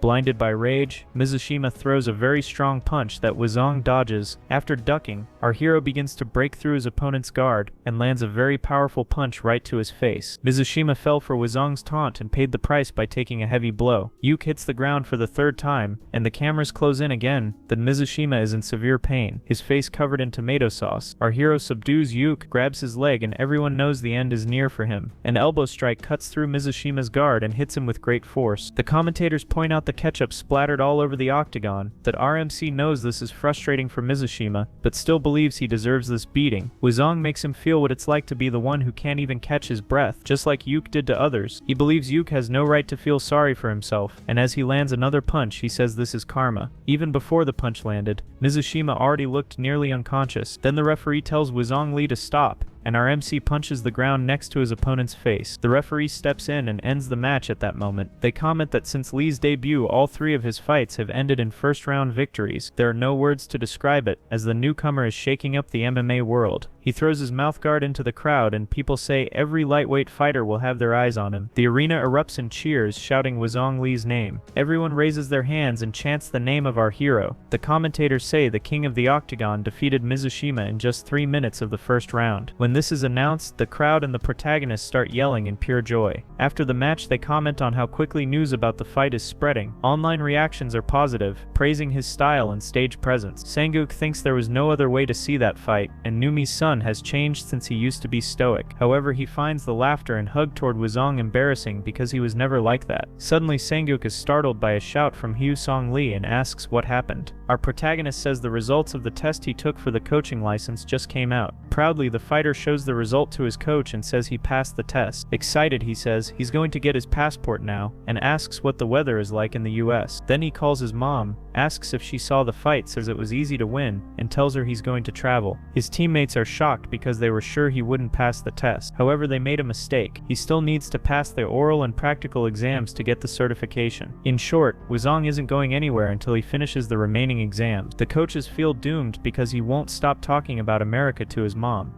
Our MC is obsessed with talking about burgers and the US in general. People at the gym ask why he's acting like this and think it'll last only a week. At that moment, Sun Hun Park shows up and our MC asks what he can do for him. He apologizes, and Wuzong does too for being a fool for the past 4 months, and they forgive each other. Han says he's busy, and asks if Wuzong can pay Eugene a visit. Seong says she called since she was sick and lives alone with no one to check on her. When the other fighters hear this, they all volunteer to visit the sick Eugene. Seong says the others are filthy animals, so Wuzong is the only one left to do the job. Knowing he has nothing to do after the fight, he's asked to bring her food and medicine and clean Eugene's house. The MC asks if he can buy something for himself, and Sanguk says yes, just don't forget the receipt. Our hero decides to go right away and asks them to send him Eugene Min's address. In front of Eugene's building, the MC is surprised that she owns her own place at 23. Wuzong Li walks past reception with a shopping bag saying he's her friend. Entering the building, he assumes it must be his friend's place. He rings the doorbell, and Eugene Min, looking awful, answers and asks who it is. Our MC is startled and says she looks terrible, and he's going to have nightmares about it. The girl is shocked to see Wuzong there, slams the door in his face, and tells him to wait. The fighter asks what she's doing, saying he came all this way just to have the door slammed on him. Eugene asks why he's there, and Wuzong says Siang sent him because she's sick. The girl wishes someone had warned her first and wonders why Siang thought he'd do that. Wuzong understands her confusion and asks her to open the door, and she tells him to wait a little. Hearing loud noises inside the apartment, Wuzong says she seems fine for someone who's supposedly sick. After some time spent getting ready, the girl says Wuzong can come in. Upon entering, our protagonist notices a worn-out blanket on the table. Our hero says he brought her porridge, and she replies that she's not hungry. Even so, he tells her to eat, and not just lie around, saying that'll only make it worse, and tells her to stop being stubborn. She gives in and says there's a small table in the kitchen where he can place the porridge. The two sit down and begin eating, and Eugene says he eats like a dog. Meanwhile, she eats slowly with a shy expression on her face. When Wuzong invited Eugene for a meal, he never imagined it would be at her place. He asks how long she's been sick, and Min says it's been 3 days, and the other two are even worse. Then he asks if she's feeling better, and the girl says a little better than before. Our MC asks if she's taken a shower because her hair is all messy. She says she did and tells him to smell her hair, but Wuzong pretends it stinks and refuses. The girl laughs a bit and says it's actually nice to have company in a time like this. However, she follows up by saying it would be better if it were anyone else. She says she watched his fight, and Wuzong replies that no illness could keep her from watching his match. Then Eugene Min admits that Wuzong Li fought really well in that bout. She says she was surprised because she knew he was good, but yesterday he was on another level. Our protagonist thanks her for the compliments and says he's blushing from embarrassment. Then the girl says it wasn't a compliment because she would never praise Wuzong Li. Out of nowhere, the girl opens up and says she actually really hates our protagonist. Our MC is shocked and says she never really tried to hide that from him, but she says that now that she's getting to know him better, she sees he's not that bad. At first she thought he was selfish and arrogant, taking advantage of an opportunity anyone would kill for. However, the girl admits she was wrong about Wuzong Li. She says he has real skills, he's very dedicated, and he's not arrogant, he's confident. She adds that when he acts cocky, it still annoys her, and Wuzong tells her to keep the compliments coming. Eugene apologizes for judging him without knowing him, and he says she doesn't need to apologize apologize. Min says she's saying it not just for him but also to feel better about herself. Suddenly she sighs and rests her head on the bed, and Weezong asks if Min is okay. He puts his hand on her forehead to check her temperature, and the girl asks what he's doing. Weezong lightly taps her forehead and tells her to stop acting so tough. Our MC notices her fever has worsened and realizes she's really sick. He knows she's been pushing herself hard. MMA fighters are vulnerable to illness due to weight cutting and intense training, which lowers their immunity. Weezong knows Eugene had 2 fights in 10 months, plus photo shoots and events. At that moment, our hero helps the girl get up and tells her to lie down in her bed. He gives her medicine and tells Eugene to get some sleep, and they'll talk more afterward. Our MC stands by, waiting for Eugene Min to lie down and cover herself until she starts to sleep. Seeing that she's fallen asleep, Weezong decides to clean the apartment before leaving. Murmuring in her sleep, the girl calls out to Weezong and thanks him for everything, saying she doesn't hate him anymore. She says he's still an idiot, but our hero understands that's just part of Eugene's personality. Some time passes and Weezong Lee finishes washing all his friends' dishes. Suddenly he comes across a closed door and starts wondering what's behind it. As soon as he opens it, he sees clothes scattered everywhere and a huge mess behind the door. He notices tons of dirty laundry and can't tell if anything is clean, so he decides to wash everything. A while later, Weezong Lee leaves Eugene Min's apartment. Arriving at the gym, a fighter says he was about to call him. He tells him to head to the office because Weezong has visitors. The CEO of X1 says he was in the area and decided to visit their gym. He asks why Weezong looks tense and if something's wrong, and Weezong says no, he just wants to know what the visit is about. He came to talk about the contract and wanted to keep it between him and the coach, who insisted on bringing Weezong in. Our MC says he doesn't understand much about contracts or business and asks if there's something special going on. The CEO says it's about renewing Weezong's contract, but there are a few issues. Annoyed, the old man says they got a call from SFC and they want Lee. The old man asks if Weezong isn't surprised, and our MC says he's actually stunned. The CEO gets irritated because no one had ever mentioned SFC before and now suddenly they want him. Weezong asks why they contacted the CEO first, and the old man says they're being polite for now before making an offer. The old man doesn't want him to go because it's too early, and it's hard to survive there at that level. He says Weezong's at the top, but it's better to build a career first. He's not going to stop Weezong if he insists, but he'd prefer he stay because Weezong makes him money. The CEO isn't baiting him to stay, but there will be benefits at X1, and they can still review the SFC offer. His base salary will be 8 million won, with a 100% bonus per win. That's what he and Coach Kwang were discussing, and the final decision is up to Weezong. Weezong would rather leave it to Songguk, because he's itching to sign the contract right now. Songguk says they should discuss more than just the money. After all, there's the reputation of SFC and what it represents. They're the biggest stage in the world and offer the same to any fighter who wants to join. The CEO says reputation doesn't matter anymore. The way they used to treat fighters is a thing of the past. Songguk says that's their perspective, but it's different for young fighters. The old man says young people are different these days and wants to hear the coach's terms since he insists. Songguk asks for 10 million won, one up front and another 10 per win, and asks what they think. Our MC heard he could receive 20 million won for national championship events. The old man asks if that's everything and says he doesn't need to be afraid of pushing the limits. Because of their good relationship, the old man offers 12 million as a starting salary for Weezong. The CEO offers a 12 million won base salary and a 12 million bonus for each victory. Both our hero and his coach are surprised by the 12 million offer. On top of that, with sponsors, the money could reach 30 million per year. However, they're not giving this money away for free. He needs to win his next fight. Surprised, our MC asks what happens if he loses that next fight. If that happens, they'll renegotiate the terms with Songguk and reduce both salary and bonus to 10 million. Both the fighter and coach Songguk think that's a fair deal. Songguk asks if the CEO is hiding anything. Not that he doubts him, but he finds the offer odd. The old man can't give details yet because they're working on a project and want Weezong to be part of it. After Songguk asks what the project is, the CEO says that if it works, the MMA market will grow significantly. That's all the old man can share, but he assures them they have nothing to lose by making this deal. Then the CEO says they have an agreement, thanks them for the decision, and says it was worth the visit. He says he'll send a temporary contract and after the next match they'll sign the official one. He apologizes for showing up unannounced and says goodbye while they thank him for visiting. Before leaving, he advises Weezong to treat his coach well because there are few like him. Smiling, the King of the Ring says he's always very grateful to his coach. The CEO is pleased to hear that and says he's expecting great things from Weezong Lee. Excited, our MC wonders if they hit the jackpot with his contract. He asks if something is bothering the coach, and he says he has a feeling there's a catch, because CEO Yang isn't the type who likes to lose, and he knows this won't be a failure. He just doesn't know what the CEO has planned for Weezong. Our MC asks if he's a shady person. After his coach says he's not, and has never stabbed anyone in the back. The MC feels reassured. He asks if he trusts the CEO, and the boy says he trusts Songguk since he's brought him this far. His coach says not to trust people so easily, or he'll be fooled one day. Our MC asks if there's anything valuable enough to be taken from him, and the coach says maybe. He says it's a risk worth taking. After all, he's only at the top because of his coach, and it's the least he can do for him. Songguk says the kid knows just what to say and tells him to stop smiling because he's starting to like him. Then he tells him not to tell anyone until it's official. He doesn't want anyone getting mad.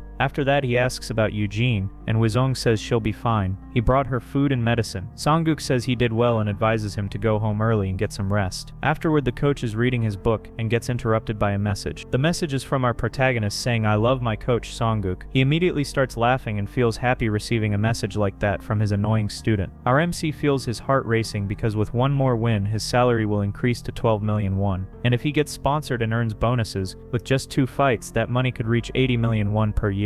Because everything is going so well, he feels anxious and afraid that things might go wrong. But beyond that, the best news right now is that he has the attention of the SFC. Regardless of the outcome ahead, he could become the second fighter from his team to join the SFC after Runchong. He feels like he's been handed a winning ticket to reach the place every fighter dreams of. All of this within a year, and he finally feels like he's doing his part. He feels that if he keeps this up, he'll at least be able to repay a little of what he owes his parents. Suddenly, the protagonist gets a call from his friend Eugene Min. He asks what's going on with her. She should be resting right now. The girl screams in panic, asking if he touched the inside of her closet. She says everything was organized and demands to know if he opened the closet. Our hero replies that he washed and organized things, and she gets angry because she didn't ask him to do that. He says if this is about underwear, he only washed it. He didn't smell anything. He says he didn't know he wasn't supposed to touch it since she had nothing to wear. And Min says that was none of his business. Even so, it's no use. Eugene Min tells him he didn't use his brain and shouldn't have gone in there. Our MC says whatever, tells her to go back to sleep and rest, but she keeps cursing him out. He actually feels relieved seeing men so furious and thinks maybe he should lie down for a bit now. June is approaching fast and a pizza delivery arrives at his house. He tells his friends that the chicken and pizza are here. He sets the food on the table for him and his friends to eat. They all watch a fight on TV and the MC says he's more nervous than when he fights himself. His friends agree with him and they all watch an SFC match on television. In the blue corner, fighter Ricardo da Silva with 12 fights and no losses. In the red corner, welterweight fighter from South Korea, Unchong Kang. The referee asks if both fighters are ready and they stare each other down in fighting stance. Finally, the ref tells them to begin, and both charge at one another. Right away, fighter Unchong Kang lands a powerful hook on Ricardo da Silva. He gains the upper hand early in the fight, taking him to the ground. His friends cheer, but as the fight goes on, Ricardo da Silva lands a punch on Unchong. He starts getting attacked heavily at the beginning of round 2, as if he spent all his energy in round 1. Time passes, and by the end of the third round, both fighters look exhausted, but Ricardo da Silva with sheer will charges at Unchong. It's a desperate move. He grabs his opponent's torso and legs. Unchong looks like he's struggling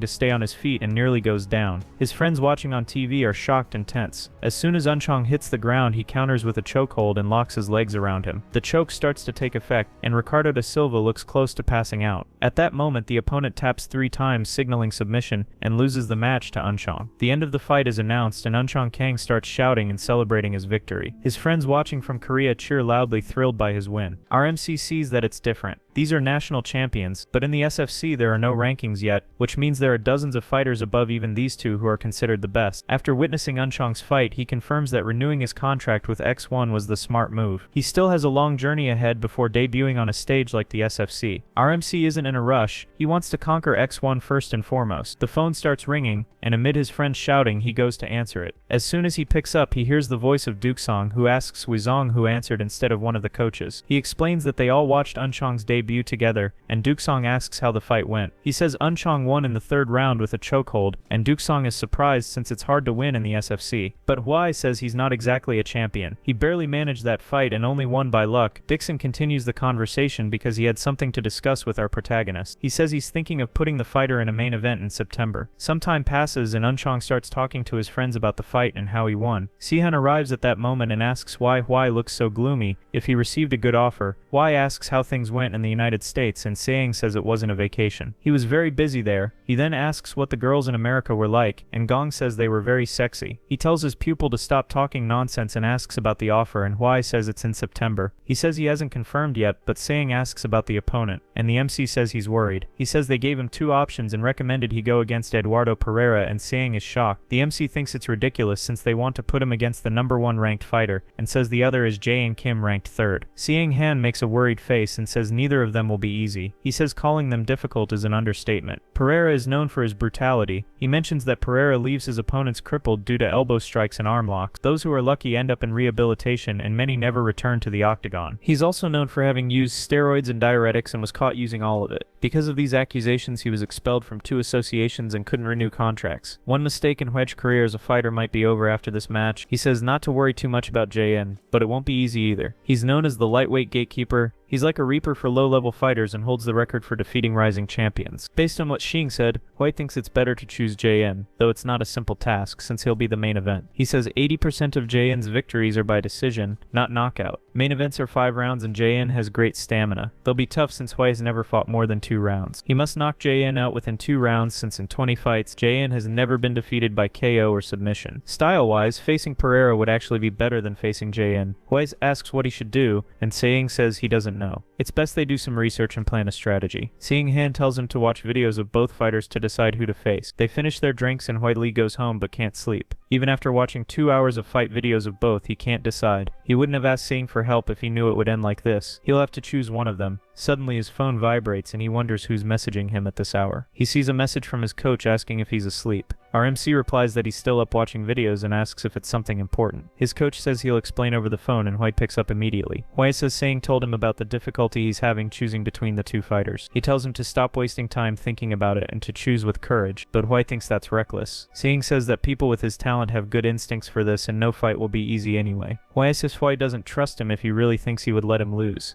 And the MC says he trusts him. Our MC decides to make the decision based on his instincts and Hwej tells him not to rush it. After that, the MC reflects on what his coach said. There's no use weighing pros and cons endlessly. As expected from his coach, he feels everything became much clearer afterward. Hwej Lee starts to laugh and says his coach has been the man from the start. Then we see a ball fall near someone and a child runs to retrieve it. As the child bends down to pick up the ball, he sees Pereira with a frightening expression on his face. However, the child calls him dad and both start smiling, clearly happy to see each other. The son notices his father came home early, and Pereira says he wanted to see him as soon as possible. He says he was playing soccer and that he's really good. He even scored a goal, and Pereira says he wishes he had seen it. Pereira feels sad for missing the moment, and his son promises to score another goal for him. The boy's friends start pressuring him to bring the ball back so they can keep playing. His father tells him he'll stay right there and wait until he's done playing with his friends. The boy's friends think his father looks scary, but he insists that his dad isn't. This brings a proud expression to Pereira's face as he looks at his son. A man approaches and talks to Pereira, commenting that kids grow up fast. Casa asks if the fighter can keep his phone on. Pereira recognizes him and says it's been a long time since they last met. The fighter asks how Casa found him, and the man replies that he asked his ex. He gets angry and asks why he spoke to his ex, and Casa says he wouldn't have needed to if Pereira's phone was on. Pereira says he only gets to see his son once a month, and Casa says he's only there because it's urgent. He tells the fighter that he received an offer from X1. The fight will be in September in Seoul, South Korea, and the opponent specifically asked to fight him. They made an offer. His manager needs to give an answer soon, but Pereira says he doesn't want to fight. Pereira says he's won 9 matches in X1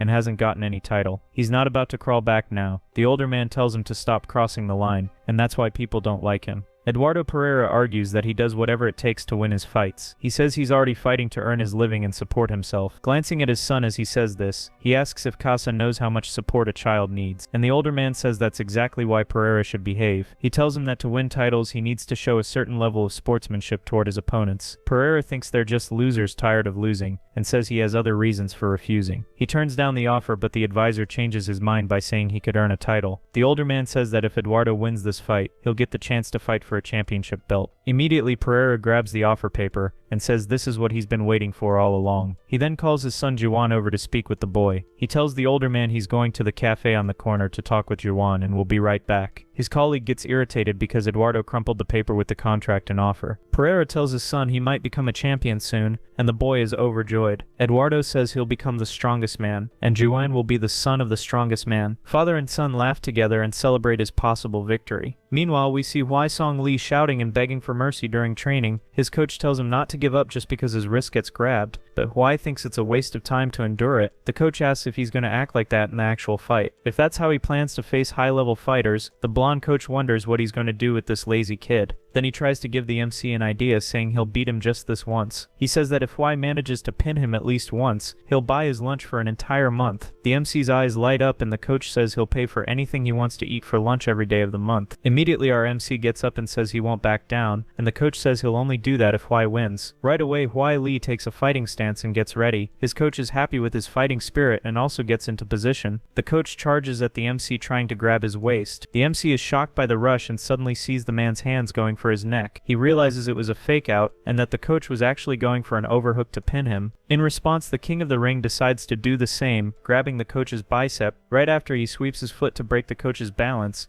As the coach bends down, the MC gains the upper hand and grabs his thigh, taking advantage of holding both the thigh and torso. He throws the coach over and slams him to the ground. He brings the coach down, who hits the mat on his back and realizes Hwai's takedown technique is solid. The MC pins his arm and should now grab the waist and get his arm under the coach's to complete the hold. His coach starts smiling, knowing that's exactly what Hwai is thinking, and he plans to surprise him. He locks his leg around Hwai's back, which Hwai forgot to immobilize. Then he spins his body backward in a full rotation, pulling Hwai's arm. He throws his other leg over the MC's shoulder, locking him completely in a leg submission hold. Hwai is shocked to realize he was caught in an instant, and needs to roll out before it's too late. Suddenly he feels pressure and finds himself completely immobilized, both his arms and legs. His coach starts smiling and says he was faster than our protagonist. Our hero admits he's great and asks him to let go so they can fight again. His coach says he should light a fire under his butt so he understands real pain. Hwai begins to panic and begs the man not to do that, but the coach doesn't listen to our MC, and next we see Hwai screaming in pain.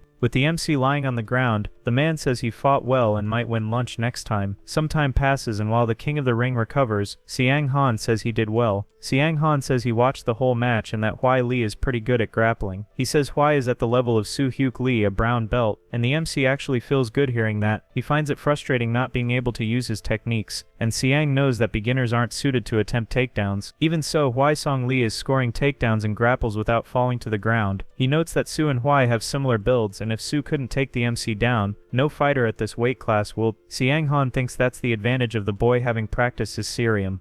Most fighters don't know Caesarium in Korea or outside it, which makes facing Hwai quite difficult since they haven't had time to train against it. Caesarium becomes the King of the Ring's exclusive skill. What he lacks is more experience, and cheap tricks won't work on him. This training session had good results. He says X1 wants to do a random drug test and will collect his urine and hair tomorrow. Hwai asks if they'll do the same with Pereira and is sure Pereira would be caught. Siang thinks they should test everyone regularly, and Hwai becomes concerned about his supplements. Siang says none of that is illegal unless the kid's been secretly eating something he shouldn't. They joke about whether the fried chicken he eats could show up in the results. After they stop laughing, Sun Hun stares at our protagonist. He asks if he's been eating fried chicken and then repeats the question with a threatening tone. To dodge Song's question, our MC calls Suyak for another round of training. So asks about the chicken and whether Hwai ate it with soy sauce, but Hai says it was with chili. The Yan approaches with a menacing tone when he realizes why I ate spicy fried chicken. He grabs Kua's shoulders and gives him a lecture for eating junk food so close to the fight. Our MC tries to escape the situation, saying he only took a few bites of the chicken. The Sion gets really angry and says the chicken had chili and way too much fat. He still has weight to lose. Running from him, the MC says he only took 3 bites and that it couldn't have made him gain weight. Even so, the man keeps chasing after him, furious at Kwai Zong's stupidity. The Siok and Tai think everyone acts weird around Hae Lee and it's all his fault. Our MC falls to the ground and Siang orders them to find out what else he's been eating and adjust his diet. After that situation, our hero is seen running down the street, breathing in 3 counts. Siang Han rides a bike behind him and tells him to keep up his running pace. Then he orders Wisomi to start shadowboxing while running. Sang encourages him to keep moving non-stop, and our MC follows every command. After the exhausting workout, the King of the Ring finally gets to take a relieving shower, soon after he's allowed to eat, but feels disgusted by the dish in front of him. Cian asks if he lost his appetite, and Wee says the food looks too good. He knows Pereira has a better physique, so to stand a chance they raised his weight to 80 kilograms. They kept his water levels low to cut weight and reduce sodium intake since it retains water. Humans get aggressive under stress, and it's inevitable when stress lasts too long. Wisong hasn't lost control yet. He's just emotional, and you'd actually pity him if he ever got aggressive. But just as he's thinking that, Goi tells Kong to fetch him some water, and now he feels no pity at all. Siang Goi brings the water and talks to someone, saying that Hwai already trained and is taking a break. Siang seems to be talking to a superior and says they'll they'll meet soon and that Huai will be ready. When he confirms it was the CEO, RMC asks why he called so early. He then says that Pereira just arrived in Korea and wants Huai ready for the press conference. Then we see what happened 1 week before the fight at the press conference. Our protagonist and his colleague arrived on time without any delays. Wisingly complains about the suit, saying it's very uncomfortable. His colleague Kong says, suits are never comfortable. As soon as the two arrive, the CEO of X1 announces that the fighter has entered the room. The entire press is stunned and starts taking countless photos of our hero. Our MC greets the old man who asks if the training is going well, and Huai says it is. It will be his first press conference, and Wee says he's ready because he'll just be himself and asks if there's anything he can't say. The old man tells him there's nothing to worry about. He just shouldn't swear. Wisomli promises to watch his language. After that, the X1 CEO shows the MC his seat, and the time for the press conference approaches. He then notices that Pereira still hasn't arrived even though the other fighters are already there. Someone whispers something in the CEO's ear and he quickly goes to the microphone. He apologizes and asks everyone for patience, as Pereira will be late due to traffic. In the meantime, they'll proceed with interviews of the co-main event fighters. We think it's easy to get lost in a country you don't know, and that there's nothing to be done. After another 20 minutes pass, the X1 CEO is overwhelmed with rage. The old man starts trembling with anger and our MC thinks Pereira has no manners. The interview with Jihoon Park and Min Hwan wraps up and Eduardo Pereira still hasn't shown up. So Quizona Lee's interview begins and he says he'll be participating in X1's main event. The press is surprised by his confidence and someone raises a hand for a question. They mention rumors that he's a rookie who's never competed in another organization. Y says he entered MMA a year ago and his fight with Subium was both his debut and first match. He says he debuted with no league experience and explains he was a substitute because Subium's opponent got injured. The man is shocked. Y had trained for only 3 weeks before his debut and had no prior MMA knowledge. Another person stands up and introduces himself as Suno Kang from M Sports. He comments that Y is on a first-round winning streak and asks how his training has been. Y says that once he learned about his opponent, he began training and strategizing with his team. The journalist asks if that's all and Wissam asks if he's supposed to say anything else. Several journalists begin introducing themselves to ask more questions to our protagonist. Then the CEO wonders if this is really his first press conference, which seems way too confident. He says the way his words grab people's attention makes it seem like he was born for this. The old man considers him a very interesting person. He then informs the reporters that they'll need to take a break from the interviews. After all, the fighter Eduardo Pereira has finally arrived.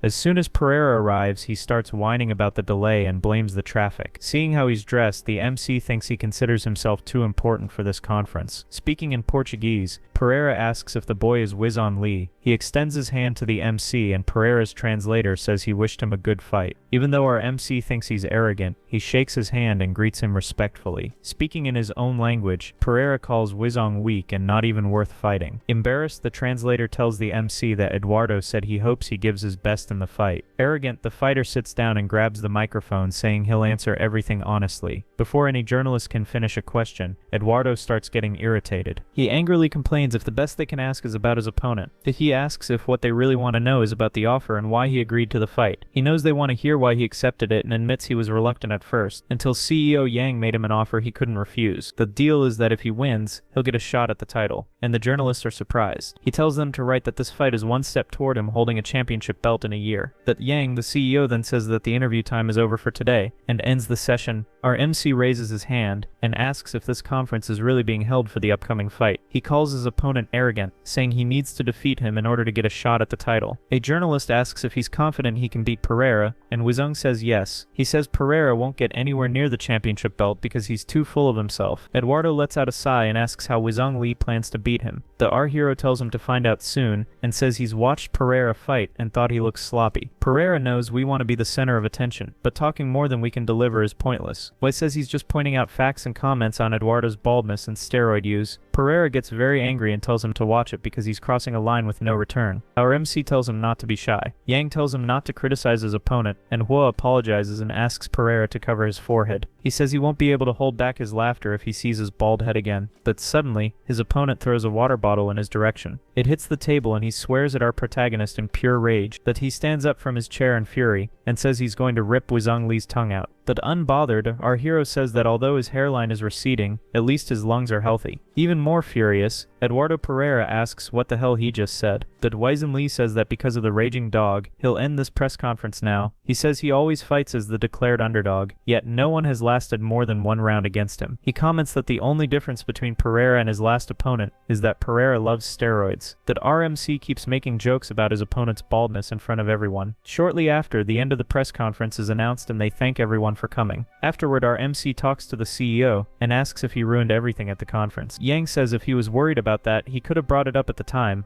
He knows reporters are sharp, and his comments about drugs might come back to haunt him. He also says that the moment Eduardo mentioned the title, the entire schedule was thrown out the window. That RMC tells Yang not to worry, there's no way I'll let him get anywhere near that title. That's it for today, guys. Don't forget to leave a like and a comment to support the channel. See you next time.